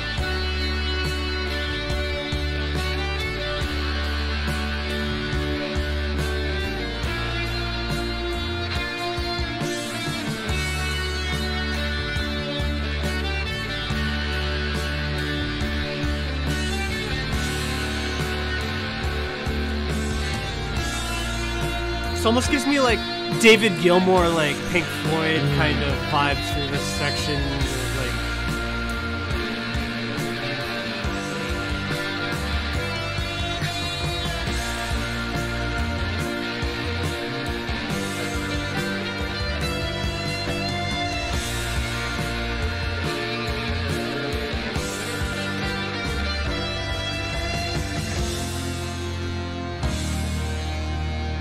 oh, it's so perfect that they bring that piano chord back in like that. It's so well done. It's like, and then the tempo is up. It's like we've said this before about them, right? It's like they are evocative of so many different like bands. It's hard to pin them down to like one because there's so many influences. You can tell there's a lot of influences, but I would say there's definitely like a lot of Pink Floyd like influence in a song like this. Mm-hmm. Like that whole section is something from so many like of the early like Pink Floyd sound like of when they used to do just like David Gilmour over the top of like a single element in music like that time, like the there's a lot of you can see like early Muse or Radiohead in it to an extent as well, just having like those like the mix of piano and guitar and like having a long guitar leading back into piano and stuff. Like yeah, even then, like there's parts of their songs where it's more like fucking like garbage or whole Yeah, one of yeah. those bands. The guitar know, tone is definitely more in the vein of like a Radiohead, because it sounds like he used like that fuzz box kind of sound that they used to love to use at that time, where you'd like in the middle of a clean solo have that like kind of crunch that comes in really dirty, kind of like distortion warp that you would get, and you'd have to like fully engage a fuzz box to do it, kind of like it's definitely, I swear he had to be using a fuzz box right there. Like that's the only way you get kind of that full like grit out of nowhere like that, where you because he has a very kind of clean solo tone, and then he just fully engages into like a full dirty like chord like hit there, like just cutting into that clean kind of beautiful sound that's happening. Kind of is like the easiest way for people to find that would be like in Creep, when you kind of have this clean like guitar, and then out of nowhere there's just like like quite heavy chord comes in, really warps itself in there.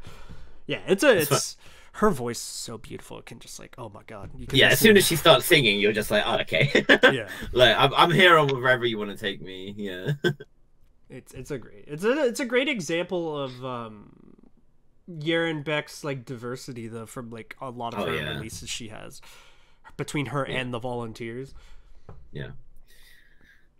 Well, sure. We got one here that I've heard you talk about quite a bit. La Luna. Oh man. From I Chillin'. I saw I Chillin' last week. They had their first ever concert, and they kept us in the venue till like 11 p.m. We were there for like 4 hours. You wouldn't think a group with like 6 songs would manage to hold a 4-hour event, but they pulled it off. How much talking was in between there? It was basically an extended variety show mixed in with some songs. Gotcha. But this was their encore, and they did like the classic ballad at the end, and I was thinking like, oh wait, this might actually be the end of the show, and then they like went off, and I was like, please tell me they're not gonna not do La Luna, like, and then they came back on and did it as an encore. Like, thank God. And what I actually didn't appreciate before, I mean, that concert really made me appreciate them as performers, but it also made me appreciate how like diverse they are in terms of who's doing what, because I didn't know like who was singing what part exactly, but I realized that like even like one of the belted notes at the end, which I love so much, I thought was the main vocalist, because like obviously you'd think that this is like it's the Maknae who's like main dancer. She just fucking smashes it out of nowhere, and like they have like some of their rappers will suddenly just hit notes and stuff, and you're like, yo, okay, like everyone in this group is actually like crazy well-rounded. And now of course they added Ji-yoon from Girls Planet, who was, in spite of her MyC voice crack, was still one of the stronger vocalists on the show, right? And she just had one fucking horrible mistake. You can dismiss a vocal crack in an IU ballad. I mean, that's like IU's such a queen. It's like, how are you gonna? Every great singer has had an embarrassing moment at least once. It's just unfortunate that hers was on a very popular show at that moment. Yeah. But in adding her, like they've only gotten stronger in terms of their vocal ability and stuff, and if they make anything that sounds their most recent song Draw was like almost in that kind of like New Jeans-y kind of Y2K R&B style, which that song really grew on me. Actually, I didn't like it. I liked it okay at first, but it really grew on me afterwards. But if they make anything else like this, I'm like, okay, their status is going up here. I'm stoked because I don't remember perfectly when I first heard this song, so I'm stoked to kind of give it a refresh.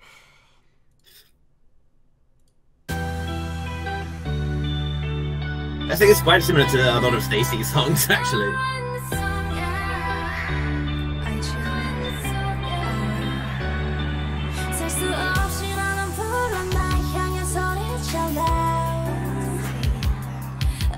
That kick. Yeah. Someone in the drummers at the back.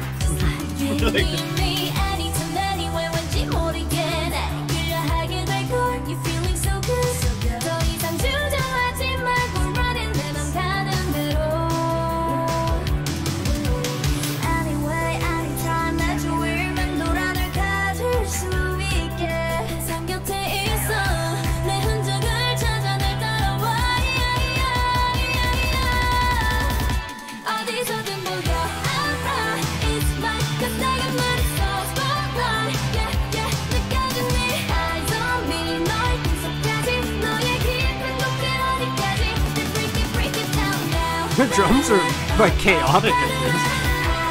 Oh yeah.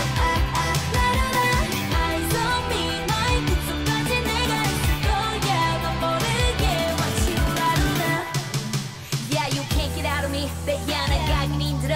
Yeah, 나 없인 이제 안 돼. 그 기억에 우린 이젠 하나야. Never. 네 주위에 물들여. 내 맘에 날 새겨. It's a good like mixture of like melody and actual rap there, and like that second verse like switches Yeah. from that to da da da da da da da da da da da. Jackie's quite serious about rapping. She's a Cali girl, so Oh, perfect. The sound of the like drum is almost like a metal drum trigger on there. It's pretty funny because you have like 80s snare, but that drum trigger is like straight out of a metal band, like the full like thump of like, especially when it gets towards the chorus there, that like kind of like Yeah. trigger of it, because metal drum triggers have that like instant stop to them like that, you know, where you hear that and it's like deadpan like sound right after. So like they used like a full on just like metal trigger there to have like through the whole song. It's pretty sick, actually. yeah. It's really just a song I wasn't expecting. This wasn't a title track either. This was a B-side. And it just kind of like, oh, okay, where'd this come from? And it was like, I remember I heard it on the day that I met them for the first time. And I remember like I had kind of like their titles up to this one. I was like, yeah, these are fun, but like I'm nothing crazy. And I was going to meet them purely because someone had like entered me into a fan site. And then I heard that one. I was like, oh, okay, no, actually, I could be a fan of this group on this basis alone. And then they're asking me like, what song is your favorite? And I was like, La Luna. And they were like, yeah, like we worked really hard on this one, especially. So I'm glad that people are liking it. Like, hell yeah, do more like this, please. That's dope that they like it though, because that means they're interested in that kind of style. Yeah, for sure. That was when I did the nature call, and Aurora asked me what my favorite song was, and I know she wasn't in Girls, but I said Girls, and she was like, yeah, I really like she was like a girl fan. She was like, I was super stoked on that as well. Yeah. So you can Even tell now she would she's love to thinking go like in that direction. Like it's cool when you see the artists themselves enjoy the direction their music goes in. Yeah, as opposed to when you can see that someone visibly doesn't enjoy doing a The concept of something, yeah, like when Taeyeon didn't enjoy the concept of Girls' Generation things, and they became Taeyeon hating, mega like, all their hits. songs. Like, Yeah. Such as the woes. we gotta come on, this song's goated, but like, this is a top 10 banger of like not 2022, just the top 10 in general. Like this is an all-time. I'm calling it right now. I don't think I've had such a high standard to live up to me, like what I've projected them of now because of this song, that I don't think they can actually ever live up to the standard of what I've put to it. like Love Dive is such you set your own bar. See, Yeah. I put it in putting in just in honorable mentions territory for me. Now I'm like, they can give me, there's something else can come and even exceed it. It's just one of those things, like, you know, when I hear Red Velvet lives up to themselves a lot for me, but I still have that tier of like Psycho and Bad Boy that is so high that it's like, are you ever gonna actually like hit that for me again? I don't know. Like where it's gone so high of a tier that I don't know what to even put it as, you know. Love Dive for me is probably, fortunately we've got a long time to go for them to try, right? yeah, and I feel like I can do it, but Love Dive sure is like one of those things that I'm always gonna compare, you know. I'm gonna hear something and be like, you got Love Dive in that arsenal, you know. Like it's you're gonna be that guy in the comments. Well, it was good, but nah, it's no Love Dive. It's kind of like Metallica has like the Master of Puppets album, and then anything I listen to there's it's like well, you know, there was Master of Puppets. Like you know, like where you have that like work of years that was what everyone thinks of when they think of you, you know. Like every group kind of has that, so it's fair enough if it is Love Dive. Yeah, let's check it out.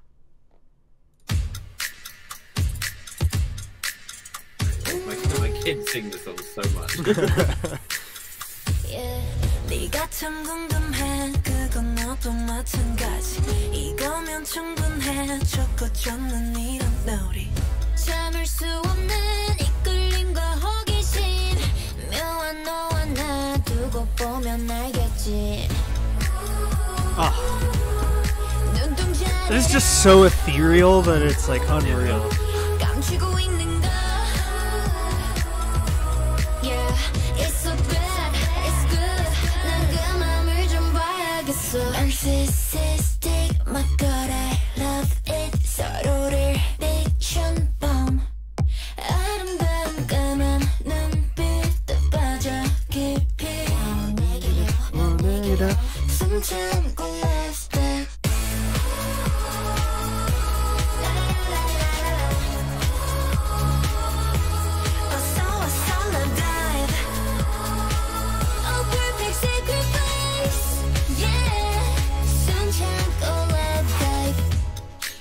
The way it just snaps back into that beat, Yeah, too. just back in. Oh, dude, but like, you know the post-chorus, how it just does this like, ooh, like it gives you like no time to brace for what's about to takes slap. you there, yeah. Like, I know that somewhere in a recording studio there is like a way you can plug a MIDI keyboard into the computer and play their voices on it because like that's how they did that, right? You're like, they somewhere you could do that.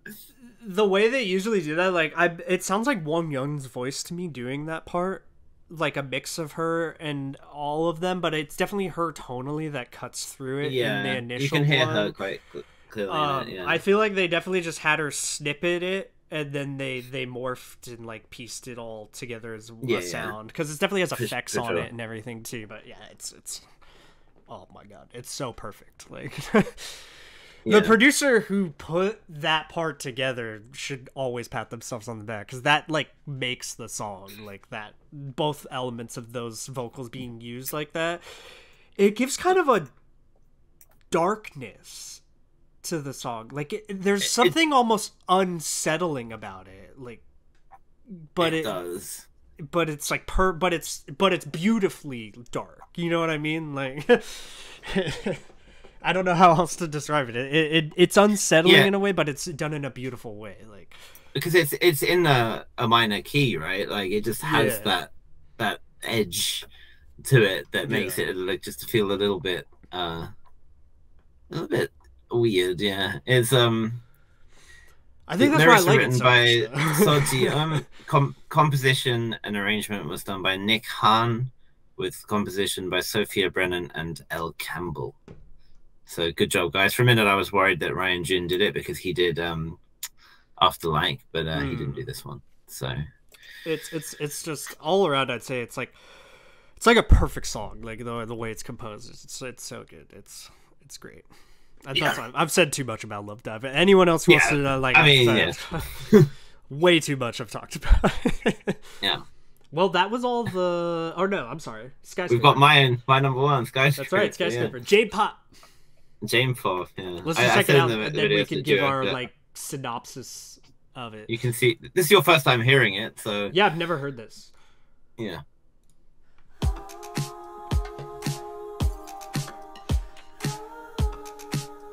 Speaking of ethereal vocals. Yeah, right away. Those are kind of like giving me some Fable vibes there. Oh, that synth bass.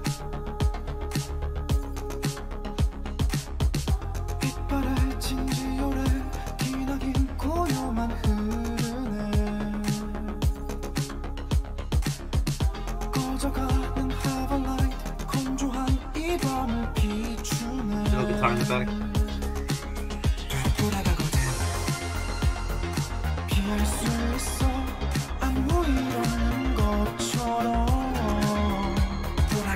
Oh, I like the da-da-da-da-da. He does like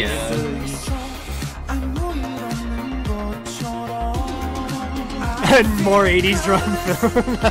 Yeah. What is Oliver like?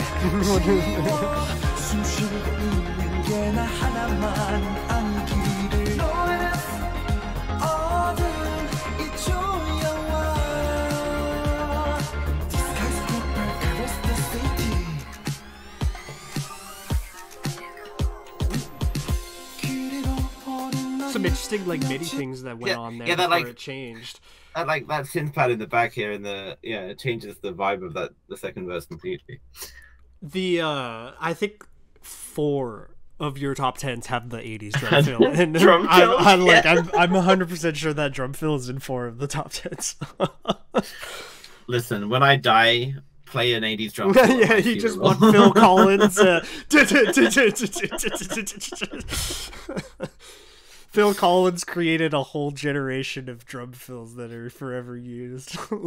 Phil Collins paved the way.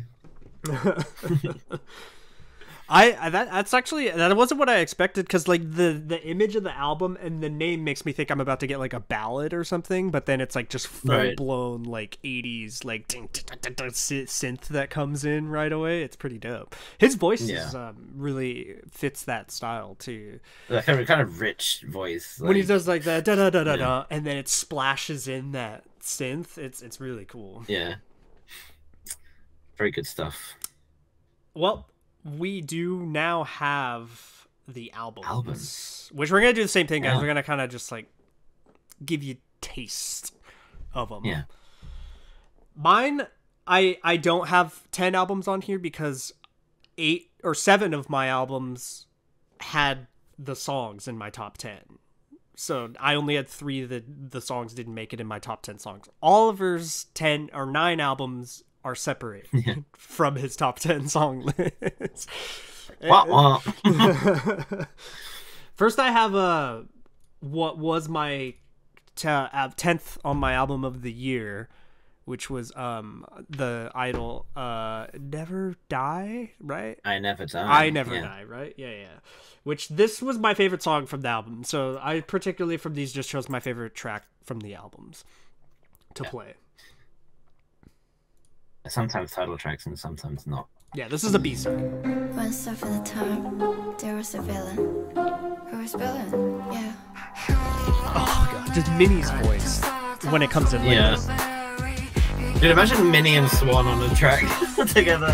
The texture of vocal there. Oh,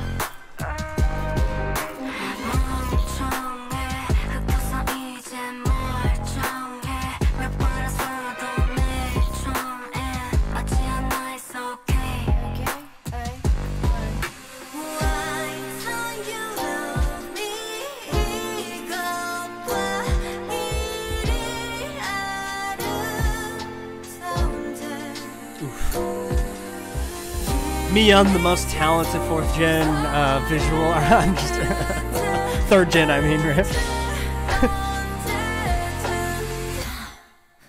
If the villain dies. very Soyeon chorus. Yeah. I love how much of her you could always hear in like all their songs. You know, like,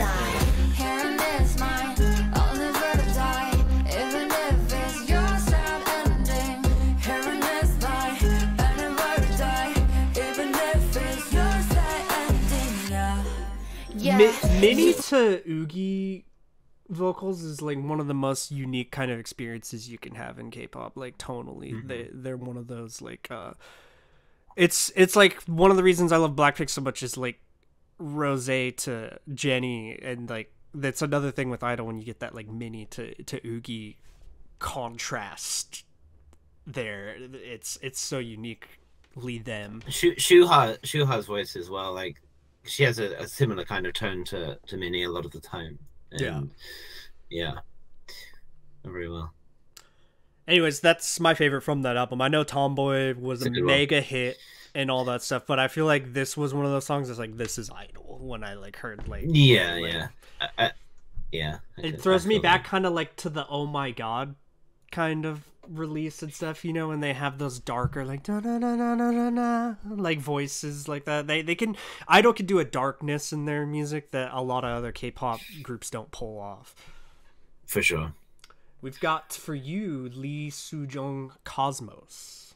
Yes. So Lee Soo-jung, better known as Baby Soul from Lovelyz, in her solo, not debut, Shit, I forgot to re-debut. put fucking Yay in again and like damn it.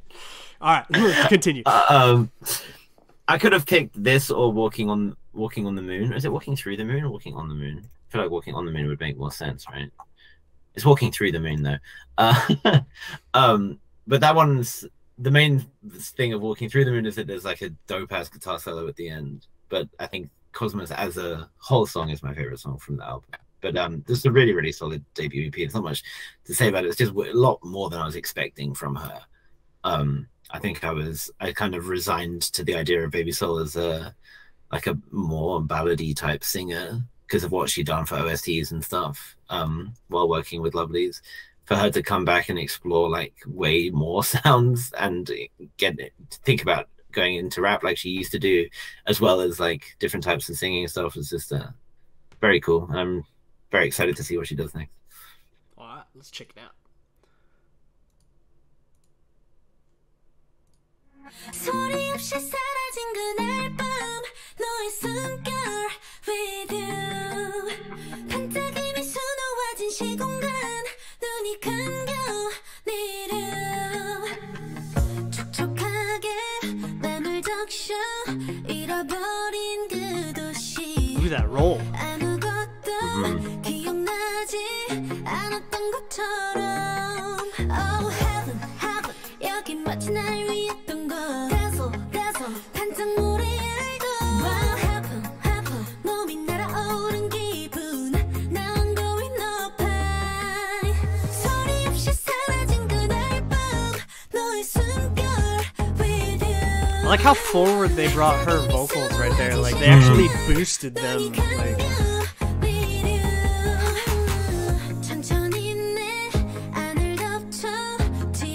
I'm going back though. That was interesting. Like the switch up from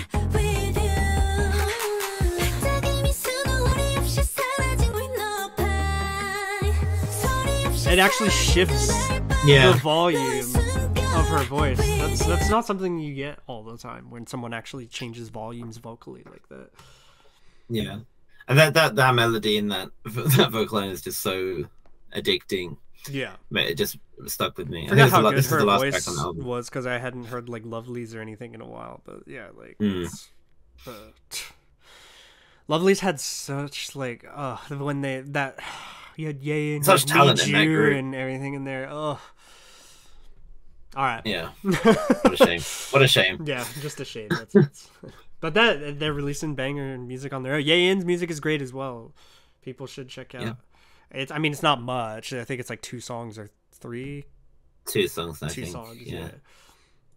I mean, the next thing I don't even need to describe or like. Yeah, I mean, it's like the biggest nostalgia kick anyone could have. Yeah, we've had a lot of this year. Yeah.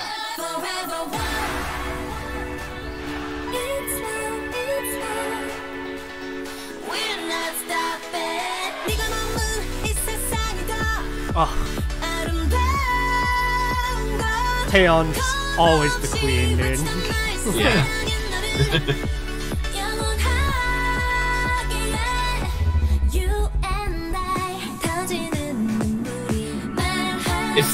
It is actually so like old-fashioned. Yeah.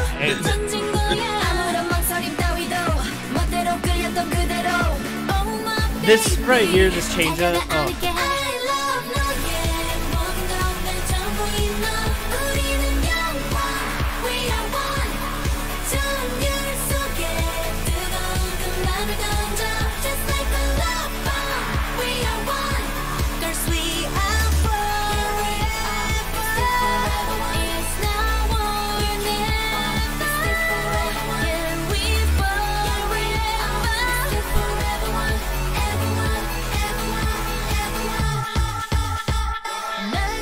That like da da view da da da da da. It's so Girls' Generation the moment that kicks in. Like Kenzie was faced with the challenge of like, how can you like capture everything that was Girls' Generation into like one song? Yeah. The only shame is that it didn't get a music show win, which is really surprising. But it came out at not an ideal time for that, because of course Big Bang got one and Kara got one. Which means that they both became groups to get a music show win in 3 separate decades, which is what pretty released cool. at the same time as Forever One. It was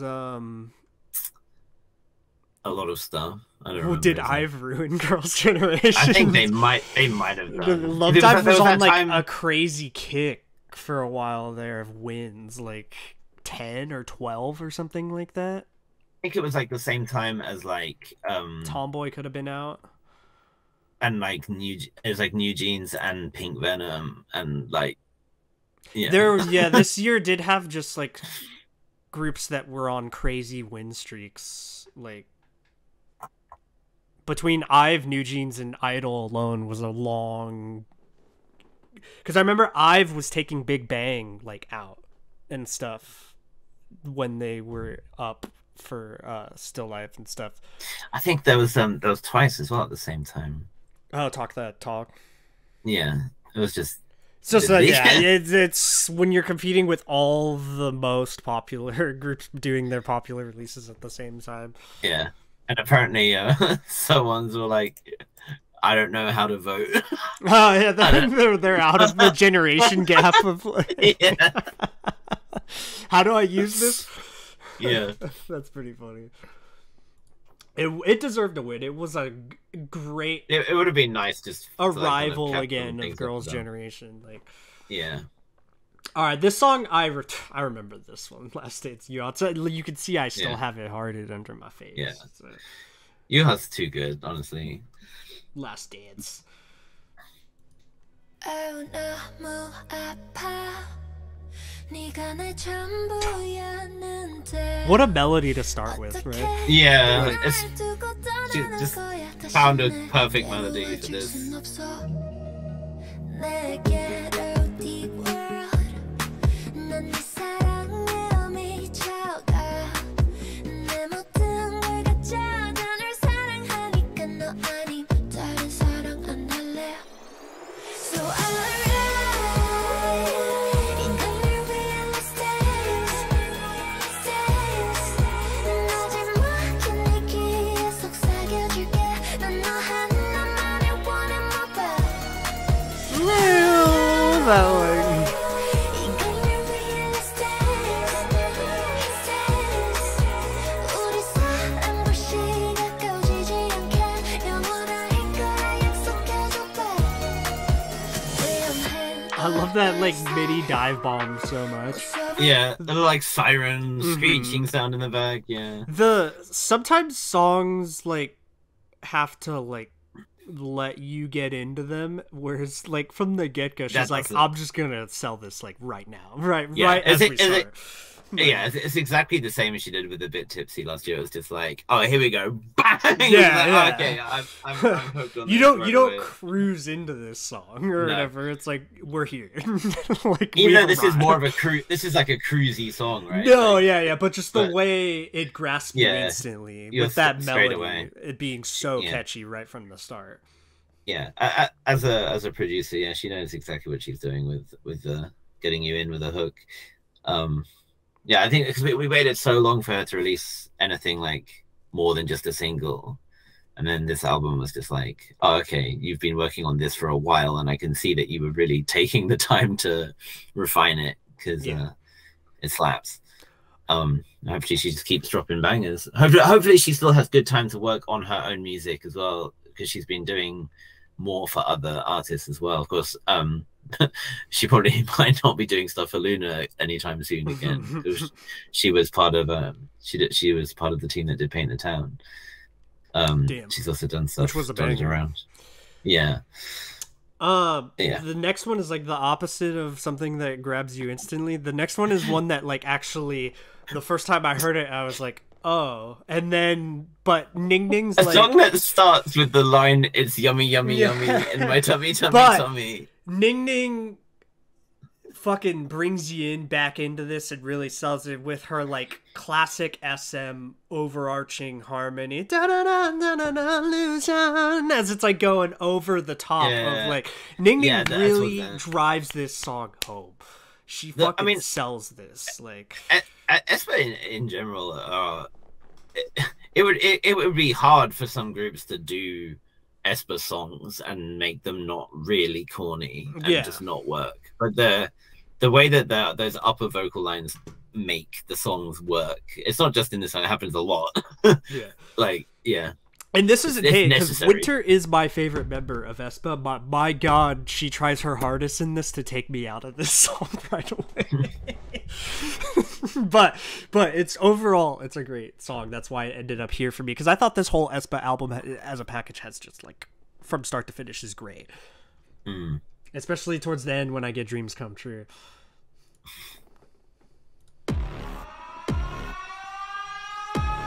The slurp. Yes, yummy, yummy, yummy. Tell me, tell me, tell me. Look at you. 빨라지는 걸음걸이. Look at me. 호기심을 From here forward though, like absolute banger. This is the Yeezus production. Yeah. Kanye era. 딱 좋은 타이밍.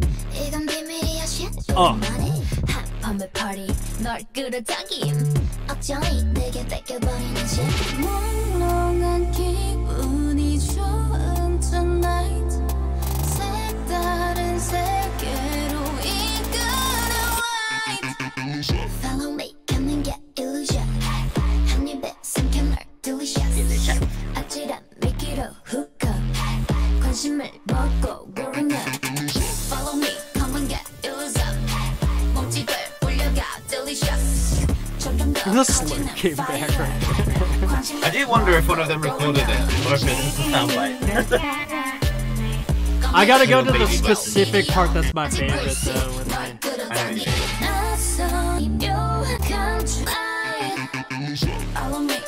think this normal second chorus and then after the bridge, I think.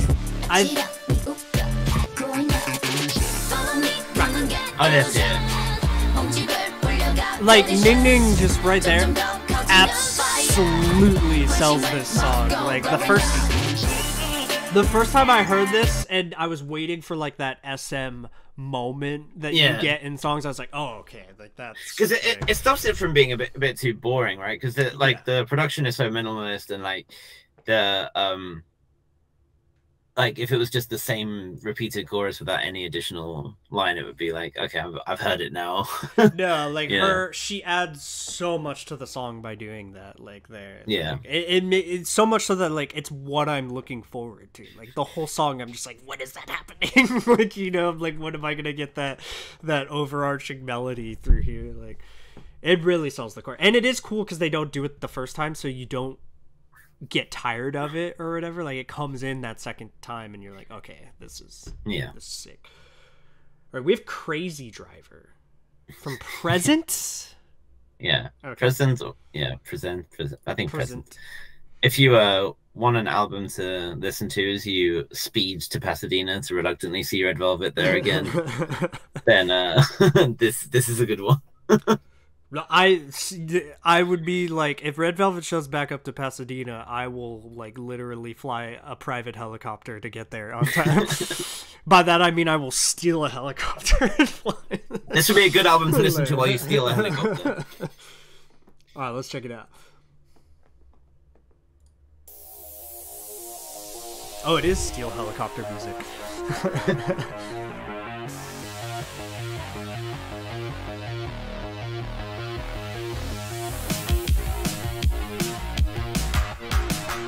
The claps.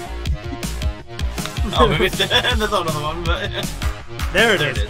They gap it out by like a whole measure there.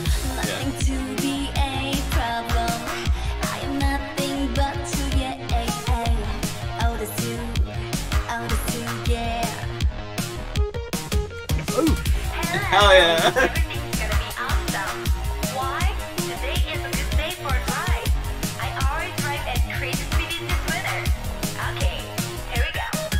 Oh, I love the change each time.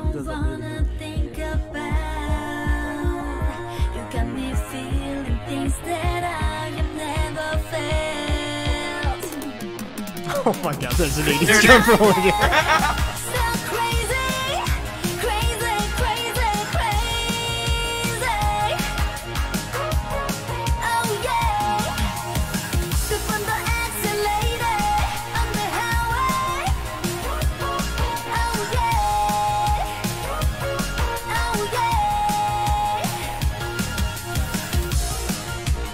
Hey!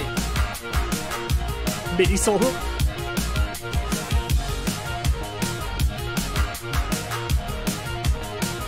Arpeggiate, boys. It really is a MIDI solo. Everything will be Brings you back in. Alright, I know how to make the perfect song for Oliver. Like, you gotta have the right synth and then an 80s drum beat somewhat brought in every now and then. Like, it's like, I know the formula. Look, it's not my fault that people keep releasing these kinds of There songs. is just like, ever since like Everglow La Di Da, I feel like has just been like a constant release of like synthwave bangers. Like I got onto this so late this year. Like I think it dropped like midway through the year, like like maybe in the late summer or something, and I only discovered it like a couple of weeks ago because fucking Jenya. So the singer is Jenya, right? Who is in 4 Minute with Hyuna, and she just doesn't promote it. She like released the song and then she just won't even post on Instagram about it. And we're like, how do you want us to listen to your song? Yeah. Tell us about it. I don't know. So I like stumbled across it. I was like, oh shit! Like that's a pretty the Giga banger. Chad move, to be honest. She just Kind like, of, she's yeah. like, yeah, I just released a banger and like I don't even need to tell you release about music, refuse to elaborate, it. leaves. Yeah. This next song is like the very reason I thought like Stray Kids grew a lot, in my opinion, because I know that they obviously sold a lot of albums. They had amazing like comebacks that did very well. They won on music shows. They sold a shit ton of albums. All very good things for Stray Kids. Yeah, but this was like the thing that made me go like, okay, like that, like the how creative they are. You know, like from things like Thunderous to Venom being released to this being a B-side and stuff is like, just yeah, this was them straight up doing like underground hip hop.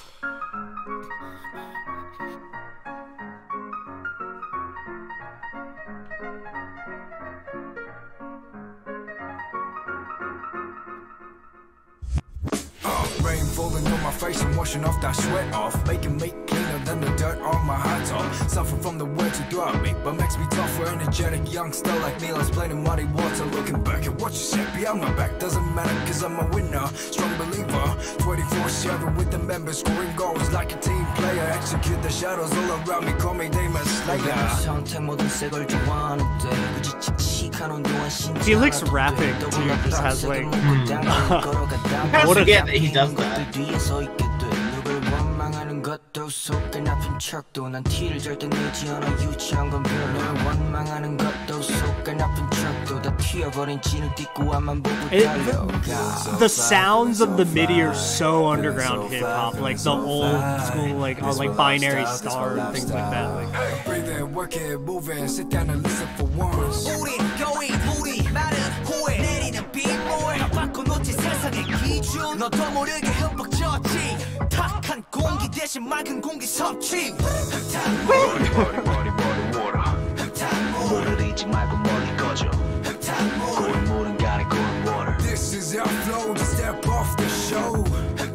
Felix's voice just like it really suits like Felix is like, and this he's like fucking Method Man. It's like a Wu-Tang song, and he's Method Man. between their four voices, like it is like that though, like one of those kind of like underground hip hop groups that always had like the really distinct switch ups of their styles, you know? It does. It really. I mean, it's not really underground, but it does remind me of a Wu-Tang song. Yeah. Especially the like the subtle hints of the I feel like piano I that just they have to keep in. distinctly say underground hip hop because like there's just It's not mumble so rap. much hip hop now, you know, like Yeah. and like Hip hop mainstream- became mainstream. yeah, mainstream hip hop is so different sounding from this. Like, you Yeah, know what I yeah. mean? Like, I think it's more evocative of like 90s hip hop, right? Yeah. Like just older hip hop. Yeah, definitely reminds me of Wu-Tang. Just if instead of the like old timey like piano intro, if they had like a clip from a kung fu movie, yeah. then it would be a Wu-Tang song. It's great though. Like this is like a perfect example to me of how much they grew musically, not just like popularity wise. Like they grew musically a lot. Yeah, for sure. Now we got Yerin Beck for the second time on here, just not the volunteers this time. Yes. So this is probably the most volunteersy one of her solo songs has sounded. I Yeah. think. I was really torn between this one and It Was Me, which is the more like synthy one. Yeah, there's so many here, and what's not to like? Yeah. Her voice is gonna tell you everything you need to know. Yeah. 난 땅에서도 숨을 쉴 수 있는 물고기였을지도 몰라. Who read it here singing Korean these days? 내 맘을 이해 못하는 And to not drop an F-bomb. 물속을 헤엄치는 건 하늘을 나는 기분과 같을까. 난 잠시 땅에서 쉬고 있는 자유롭게 나는 새였을지 몰라. 언젠가 잠시 널 떠나 어디론가 사라져도 난 걱정 마. 네가 날 바로 찾을 수 있게 작은 터틀을 새긴 후 다녀올게.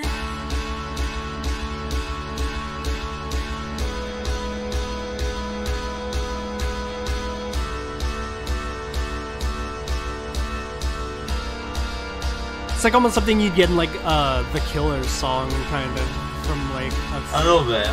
No.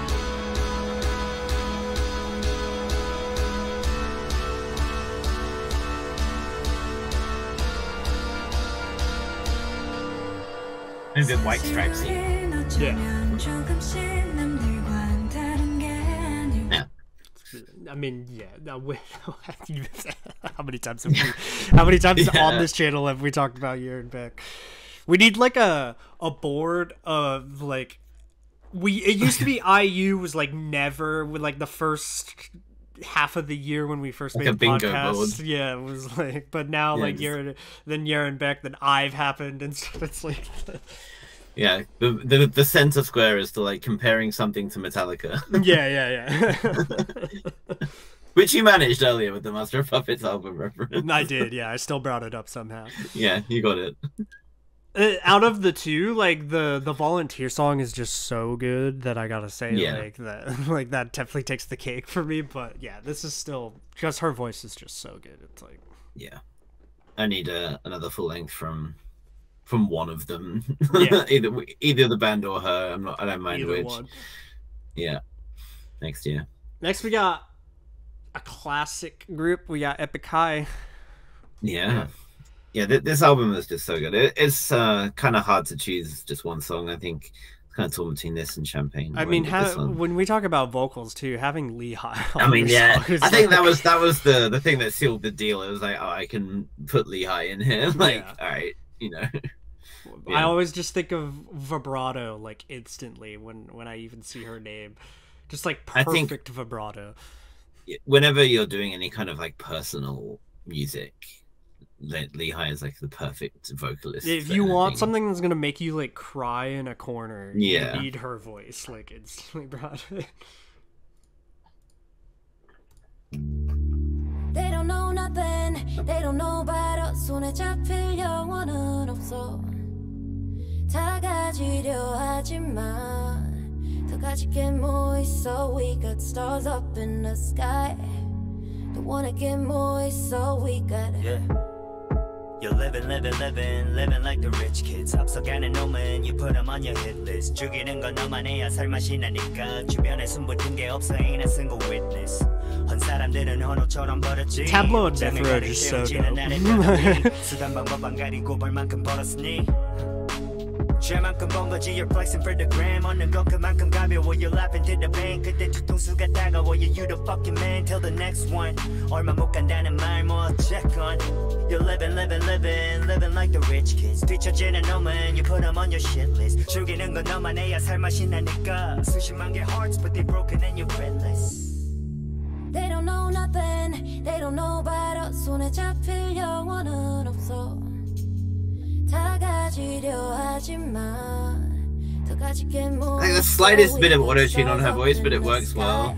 The minimalistic like kind of background of the MIDI too really sells. Like there's just like a soft organ kind of holding a bass chord there. It's Yeah.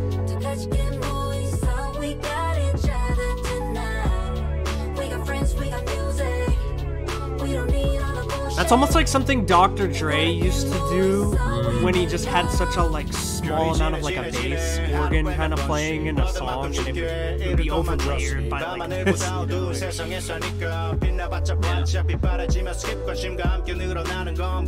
Fucking old school Dre. Like,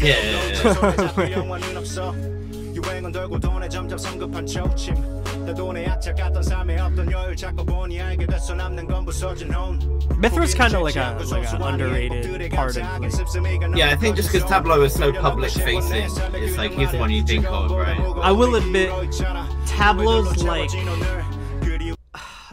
like sing raps to you almost. Like he has like his emotion is conveyed like perfectly every time. Like when he does his part. Yeah, like, I think it's easier for us to engage with Tableau as well because there's so much more English in his lyrics, so you get it more. I understand more what he's conveying. Yeah, for sure. Yeah, Epic High is just always down. I've never been disappointed by something I've checked out. They've been killing it for over 15 years now. Like No, that's why I said like they're straight they're icons. It's like the next thing we have is like God. You ready to cry, people? Yeah, it gets a bit mournful towards the end here. Yeah. I don't know what that says about us that like some of our favorite songs this year tend to be sadder ones. We're in our sad boy phase. Yeah. I don't know that we ever left the sad boy phase. Yeah, but definition of ugly is from the Rose. I mentioned before how much I really ended up enjoying this album and enjoying the songs that we had reacted to more in the context of the album as a whole. I think there's a couple of songs that would have been good highlights, but I think this one probably really just is everything that the Rose is about. I think some things are like that. Like some songs are like great in the concept of how they fit as a whole album. Like there's like Queen used to have so many songs like that. Like the Bohemian Rhapsody like album, like A Night at the Opera, has songs that are amazing, but they're amazing in the context of how they are connecting in the album. Like on their own they're a bit out of place, like really weird songs, but when you experience them in the context of the album, it's like, it's like sometimes you can read like an excellently written chapter of a novel, but it doesn't work as well unless you've read what comes before and what comes after, right? Yeah, like, it doesn't hit unless you were built to that moment. Exactly. Yeah. Here it is.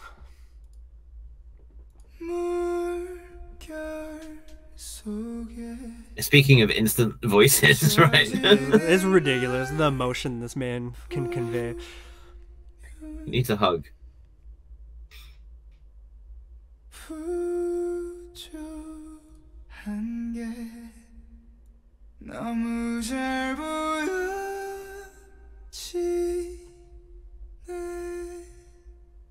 Stayed on that same note.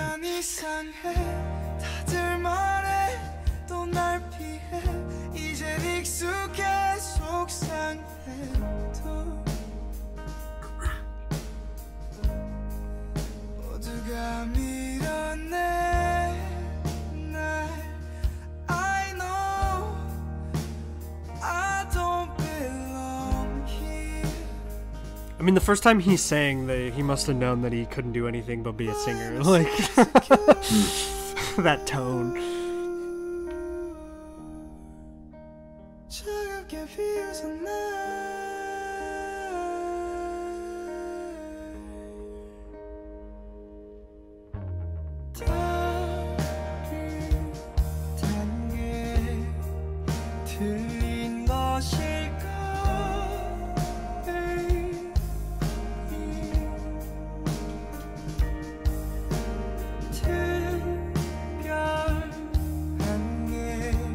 There's a moment. Do you remember where it is?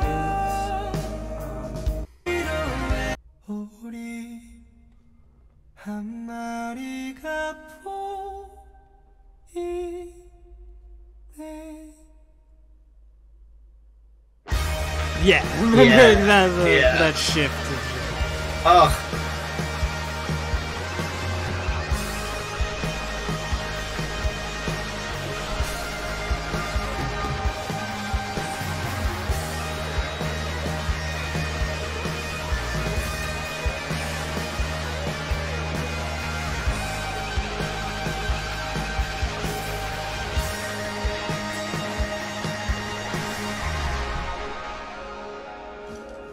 Was such a perfect ending to like the build of And- that.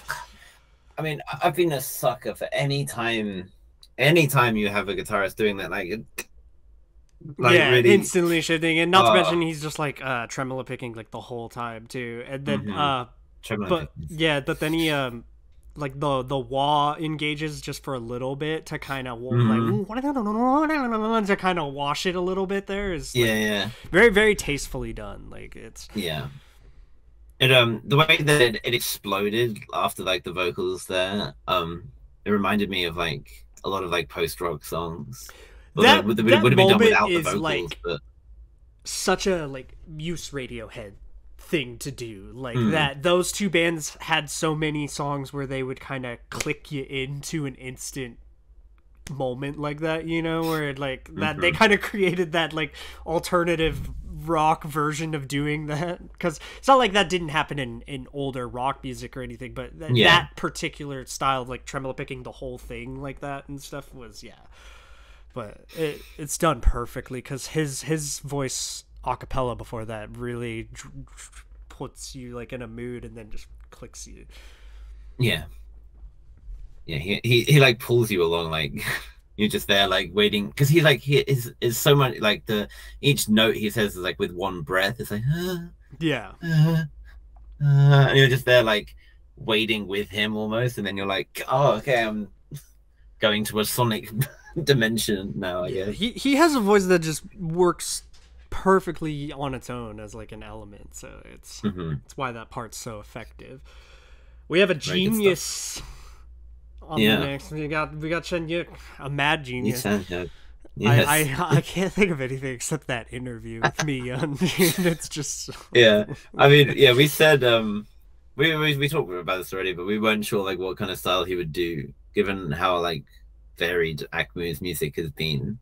And then his solo, like it was so much 80s, so obviously I loved it. This one I think was probably a standout. I really do love the title track, and there are a couple other songs in here that are fantastic. I do think the whole album is really good. This one I think is one that stood out for being like probably his most like ambitious choice of style to make the song, like the way he built the song. So yeah, well you'll see. I'm not sure I actually heard this one, so I'm start to check it out.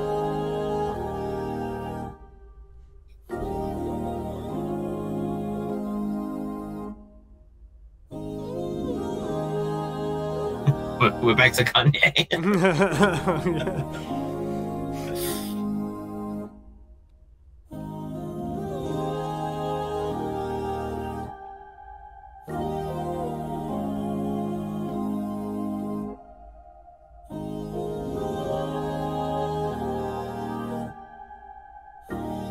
Another example of kind of like middying your voice. 아는 얼굴 다 모였네 여기에 한 공간에 다 있는 게 신기해 모르는 사람이 계속 꾸는데 누군지 기억이 안 나 미안해 종종 The church organs brought it in. Yeah. 축하와 노성 또 박수 갈차 Well, tasteful auto-tune.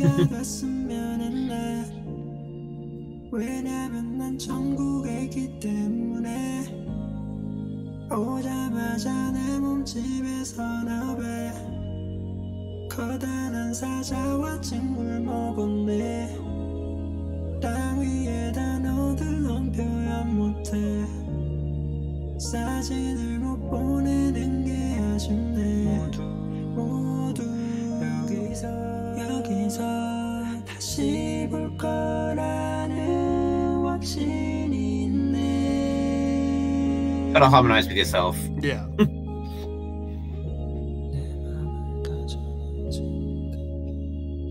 has some soft whispers there.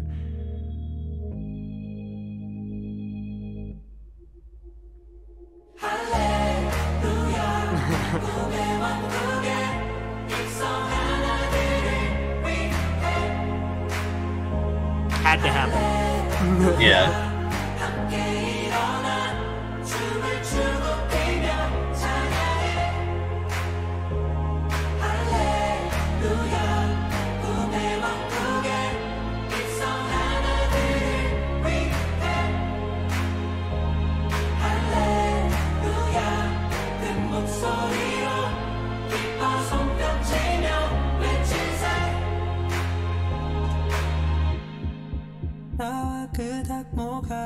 She brings it back without the auto-tune. Interesting. He's one of those artists, like, you know, he's so methodically thought about like every single second of his song. Like, you could listen to some people and you know, okay, they may have like stumbled upon doing something in the song or something, but he definitely like thought out every single moment of every single piece he made. Yeah. Like, Yeah. I don't really think that one was like yeah, that was like one of his most like whole constructed pieces from the thing. Like, you could really see what decisions he was making and why for the whole piece. It's yeah, and it came a bit after so many of the other songs all kind of followed a similar, not pattern like structurally, but just like similar kind of vibe. This one was like, oh, we're in a different place now. Yeah. Like, yeah, from hearing like Panorama to that, like totally opposite end of the spectrum. The next group is one that Becca will be very happy that you have included. Yeah. Which Lucy had a big year. They got nominated, man. They like Lucy been doing pretty well. I've been hearing their songs getting played around here, which is a pretty big deal, I think. So it indicates that they're entering the public consciousness more. And this album again, there's a lot of songs on here that I could have chosen. I went with the title just because I feel like it captures what the whole vibe of the album is about.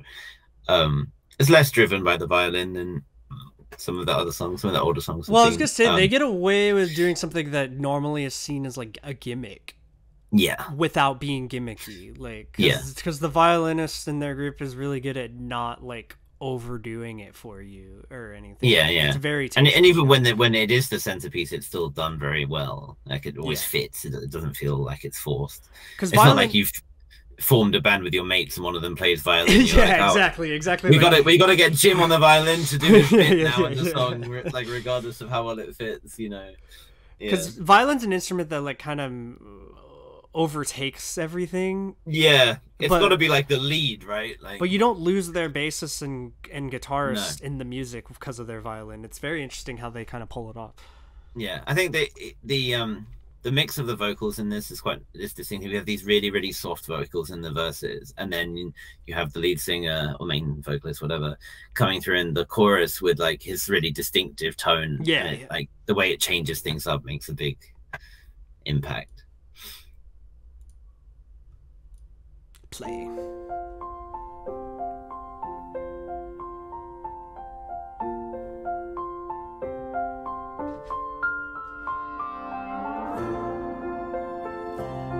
It's kind of like nostalgia. This album's about being a kid again or whatever. It's kind of that feeling. Quite innocent.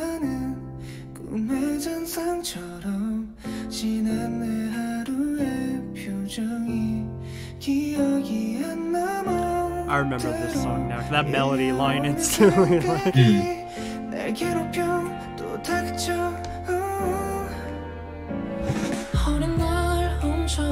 Their lead singer is very distinct the second he comes in.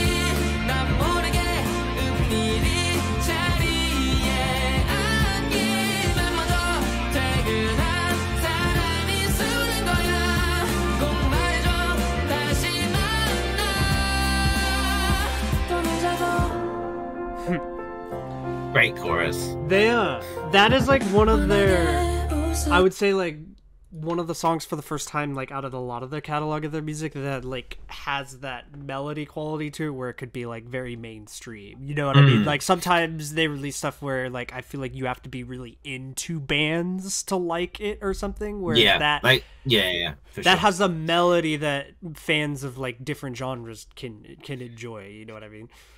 Yeah, like when I'm listening to like, I think one of my favorite Lucy song before was Snooze. I think it's called Snooze or Snoozing. I always confuse it with jogging. I think it's just called Snooze.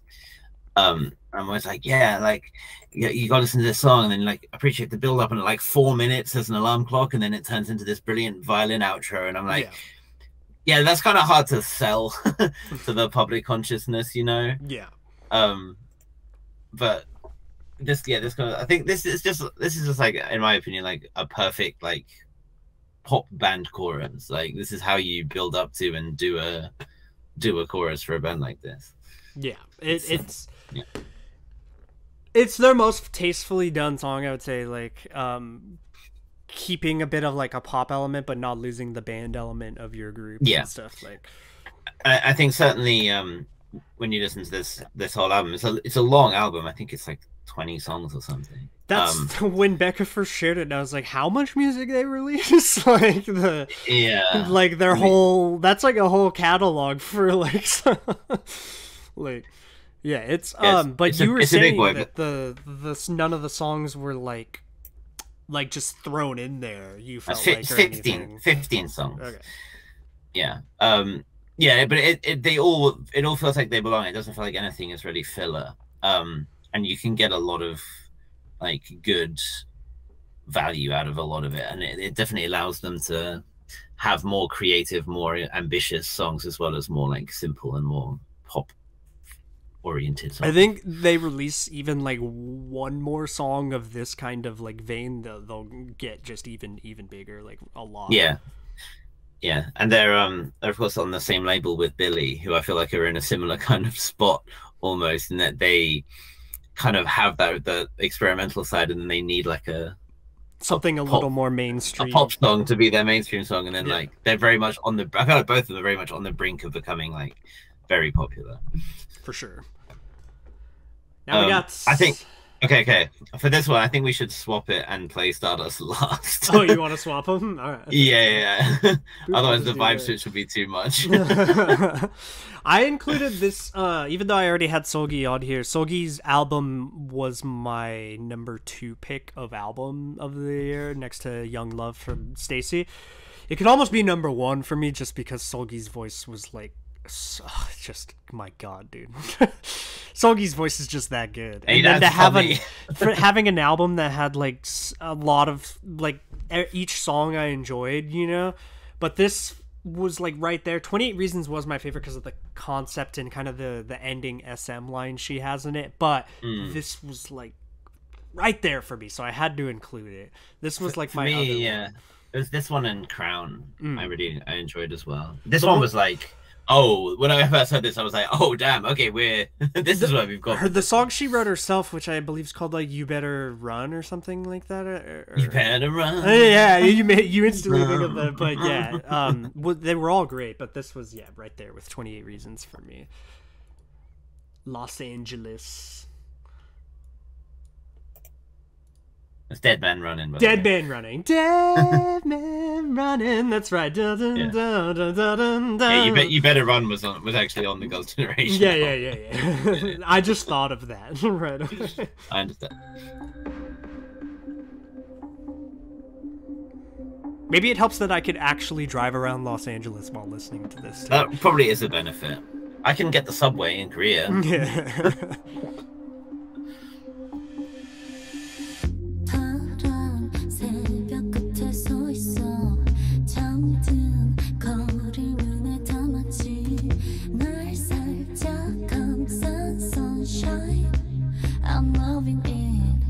I'm loving it. 밤에 화려함을 지나쳐 새로 다가오는 아침에 그새 그 온도 like one of the first times we got Seulgi with the type of MIDI I love to hear, you know? Like, it's... Yeah. comes in that chorus. Oh.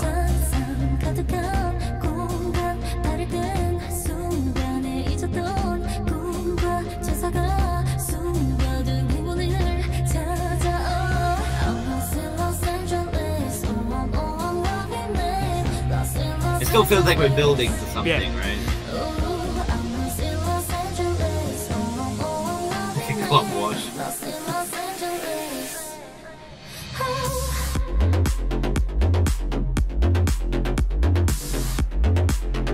Cat Jam just instantly engages.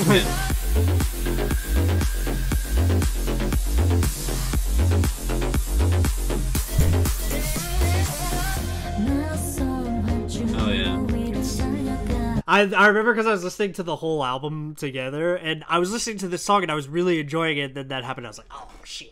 Like, you know, Yeah. like, I think I was working. I think I was either like writing reports or grading papers or something.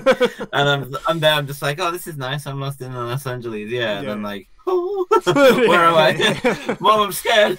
in the middle Pick of a me up. dance floor, just instantly coming in, yeah. and, Yeah, like, just like lights come down. Like, okay. you know, too, like, if she does a live performance of that she could do just, like, the dopest dance breakdown to that part happening in the song. Oh yeah, yeah, yeah. Because I it's was just so thinking a full performance of this with like a dance with like proper choreo would be so lit. Ugh. If they do that at the tour. Seulgi does that, like, hand tutting all the time, you know? Like, oh, you know she could just do something so sick for this. Yeah, Like, she I really could. hope if, like, on a Red Velvet tour that she does, like, each one of her songs or something. Like, or at least, like, if At she least was in one. California, that she would do this, you know? Like, Right. Like, it's so sick. yeah. Like, That would be a special incentive to go to an LA show. Like she does the LA song. Yeah. Ugh, let's hope. I hope so. yeah, I don't think, like, the only thing I maybe talked about more than I've this year was how much I love Seulgi in 2022.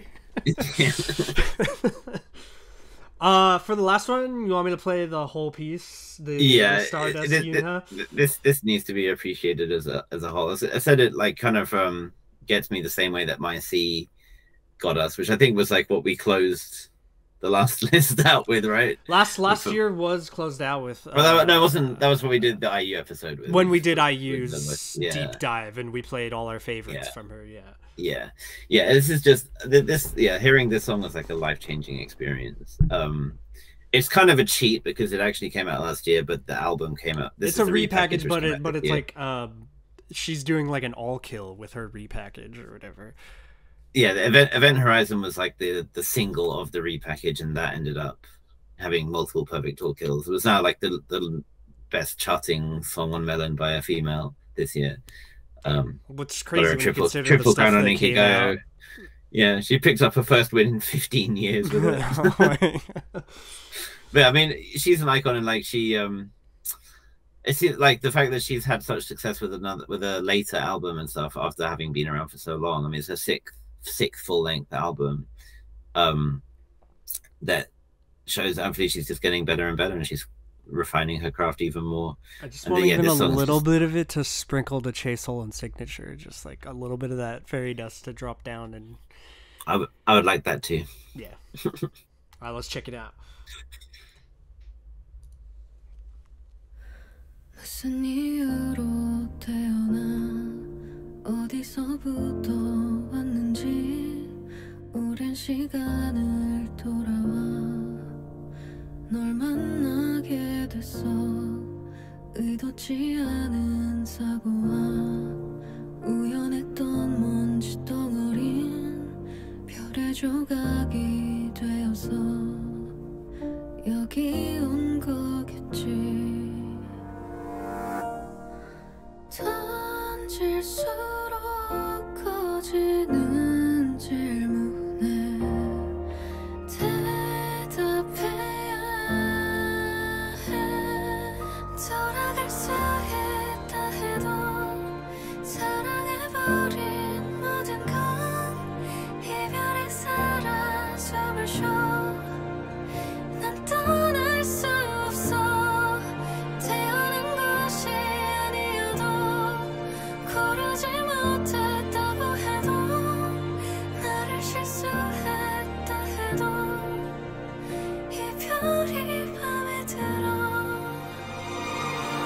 Oh, those strings. Like the arrangement is very IUS, right? Yeah, for sure. Plus that kind of like airiness of some of those high vocals, like the tone. Yeah.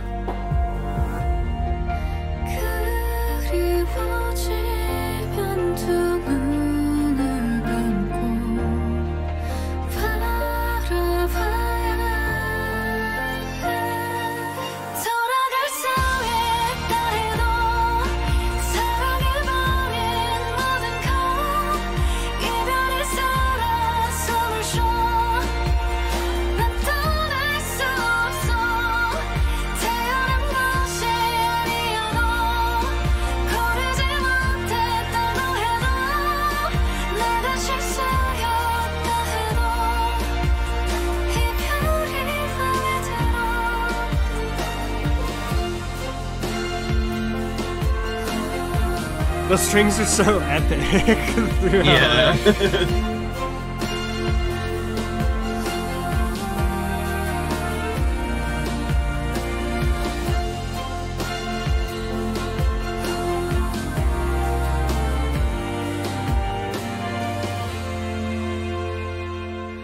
언젠가 만날 그날을 조금만 기다려줄래 영원할 수 없는 여길 더 사랑해볼게 돌아갈 수 있다 해도 So good. 사랑해버린 모든 걸 이별의 서로 숨을 쉬어 난 떠날 수 없어 태어난 것이 아니어도 고르지 못했다고 해도 내가 실수였다 해도 이별이 맘에 들어 낮은 바람에 속삭임 초록빛 노랫소리와 너를 닮은 사람들과 이별이 맘에 들어 Beautiful stuff. I having just listened to like Solgi right before that, I was thinking in my head like the only thing I didn't get out of her album was like her doing something like that like uplifting like beautiful ballad, and like the only thing I haven't got yet from her voice that I need is like that Yeah. IUS like kind of like That is power a hole that ballad needs song, filling. you know, like Yeah. yeah. Yeah. I think yeah, it's like when I saw that in I saw that like at the Olympic I don't know if you know like the iconic kind of giant sculpture that they built for the Olympics when they had them here. Yeah, I know what you're talking about. I saw her perform at that, and like that section where she takes everything away and it's just her singing, like, you know, the whole crowd is like just hushed and then she just like brings everything back in. It's like, even though that was obviously not like a full orchestra, it was just the backing track, but it was still like, oh my god, yeah, the command she had over us with just her voice. And she like does the whole shit as well. She arranges the whole thing, she plays the piano, She lets the harder, louder elements be taken over kind of by the strings. That's why they're so like epic sounding, where she's like this very subtle, like soft voice kind of navigating you through the whole song. It's really, really beautiful. The specifically, I've noticed out of like all the songs that you have on your list, if we can get a song that has like the perfect synth, the 80s drum roll, and then like acapella breakdown in it, like I know the formula. and some like, some tremolo picking. yeah, and some tremolo. If that's all in one song, you've made like the perfect Oliver like piece. Yeah, it's definitely what I like a lot at the moment. Yeah, that is like she's got one of those voices just like Woo-sung, when it's like softly singing on its own, it really carries itself. Yeah, I feel like you have to kind of be a breathy, kind of softer tone if you're gonna do that, because sometimes if you have too strong of a voice and you're doing like an a cappella thing, it's gonna like not hit the same emotion. yeah. you're just kind of belting at your Yeah, audience. yeah. Yeah. Although Freddie Mercury was able to do it, but that's because he's a fucking Yeah. god. Yeah, Something Young can do it for the same yeah, reason. yeah, exactly. Yeah, you have to just be like an absolute vocal genius to kind of be Yeah. able to have both elements in Yeah. your voice. But yeah, overall, 22 was might have been compared to 2021. I think it was a better year in music. I thought the music this year was great. Like I thought there were so many just like awesome releases happening throughout the whole year. Maybe that's just because like I discovered a group becoming one of my favorites and then Red Velvet releasing kind of something that was like, oh, this is why I love you so much. Like, and Solgi having a solo album and everything. There was just so many good things. Unbi's music was awesome, and there was just so many good things that happened in 2020. The year started out so well with for me with Rocket Punch and True Bullet. Like right away, I was just like, oh hell yeah, we're in 80s year, baby. Yeah, synthwave hitting you right away. Like, I think some of them maybe had to dig a little deeper. I think a lot of the like really big releases, I guess outside of IVE, weren't hitting for me as much this year. But yeah, there's a lot of good stuff for sure. I mean, there's so much now. It's kind of like you're always gonna find good stuff, and there's like so much that we could have added. If Young Tag's album was on Spotify still, where the hell is it? Where did it go? It was on there. Where is it? For anyone who doesn't remember, Young Tag is like kind of a trot singer, right? And he's like he's actually pretty young, right? Isn't he like in his teenage years? No. Young Tag, he's like 40. Oh, okay. I'm thinking of the kid that you showed me. That's a trot singer. You're like... thinking of Jong Dong. Oh, okay, yeah. The kid who looks like a 30-year-old kid. doing like. I will say, I'll remember this year specifically because of Love Dive. I'll probably for a while. Just like I always remember Psycho dropping, you know. Love Dive is very much like the song of the year. Like it deserves that title. Yeah, for sure. Like my 2022 could be wrapped up with Love Dive and Messi winning the World Cup, like as a bow of just like what 2022 was. Those two things are just like what I'll remember of the year. Yeah. Messi was actually playing Love Dive to 5 million people in Buenos Aires. He was sitting up there and So I guess Neymar would be a better dive. To get it. Oh. Good joke. God damn it. All right. Overall, let us know in the comments what you guys think of our 2022 list. You guys saw in the last video, but what you thought of the songs, particularly hearing them if you hadn't heard them before in this list. Then feel free to comment like what you think we missed was like an absolute banger this year. Like you're like, hey, you didn't check this out, which was like an awesome release. If there's something you feel, I feel like I covered at least I listened to almost everything. I did my best. Between the lives, I feel like I've definitely heard most of what was released. Yeah. And I guess we can put the Spotify link to the playlist in so people can absolutely. I will link this playlist for everybody watching the video. It'll be in the description down below. I will kind of a final little shout out before we're done is another thing that made 2022 great is Dreamcatcher got their win this year, which I thought was absolutely awesome for Dreamcatcher. Even though personally Mason wasn't like one of my all-time favorite Dreamcatcher comebacks, I'm really glad they deserved a win just for all the awesome comebacks they've always had. So Dreamcatcher had a great year. Yeah. And I will say Vision was literally like 11, like 12 on my songs. Like it's right there outside of the top 10. There was just such good releases this year that it didn't make it in the top 10, but it was right there. It was very close. All right. Anything to conclude? No. I guess just thanks for a good 2022. Let's do it again in 2023. It's actually 2023 now. Boy. For anyone watching this, have a good holidays, rest of your year until it starts 2023. I'm Honan. I'm Oliver. Goodbye.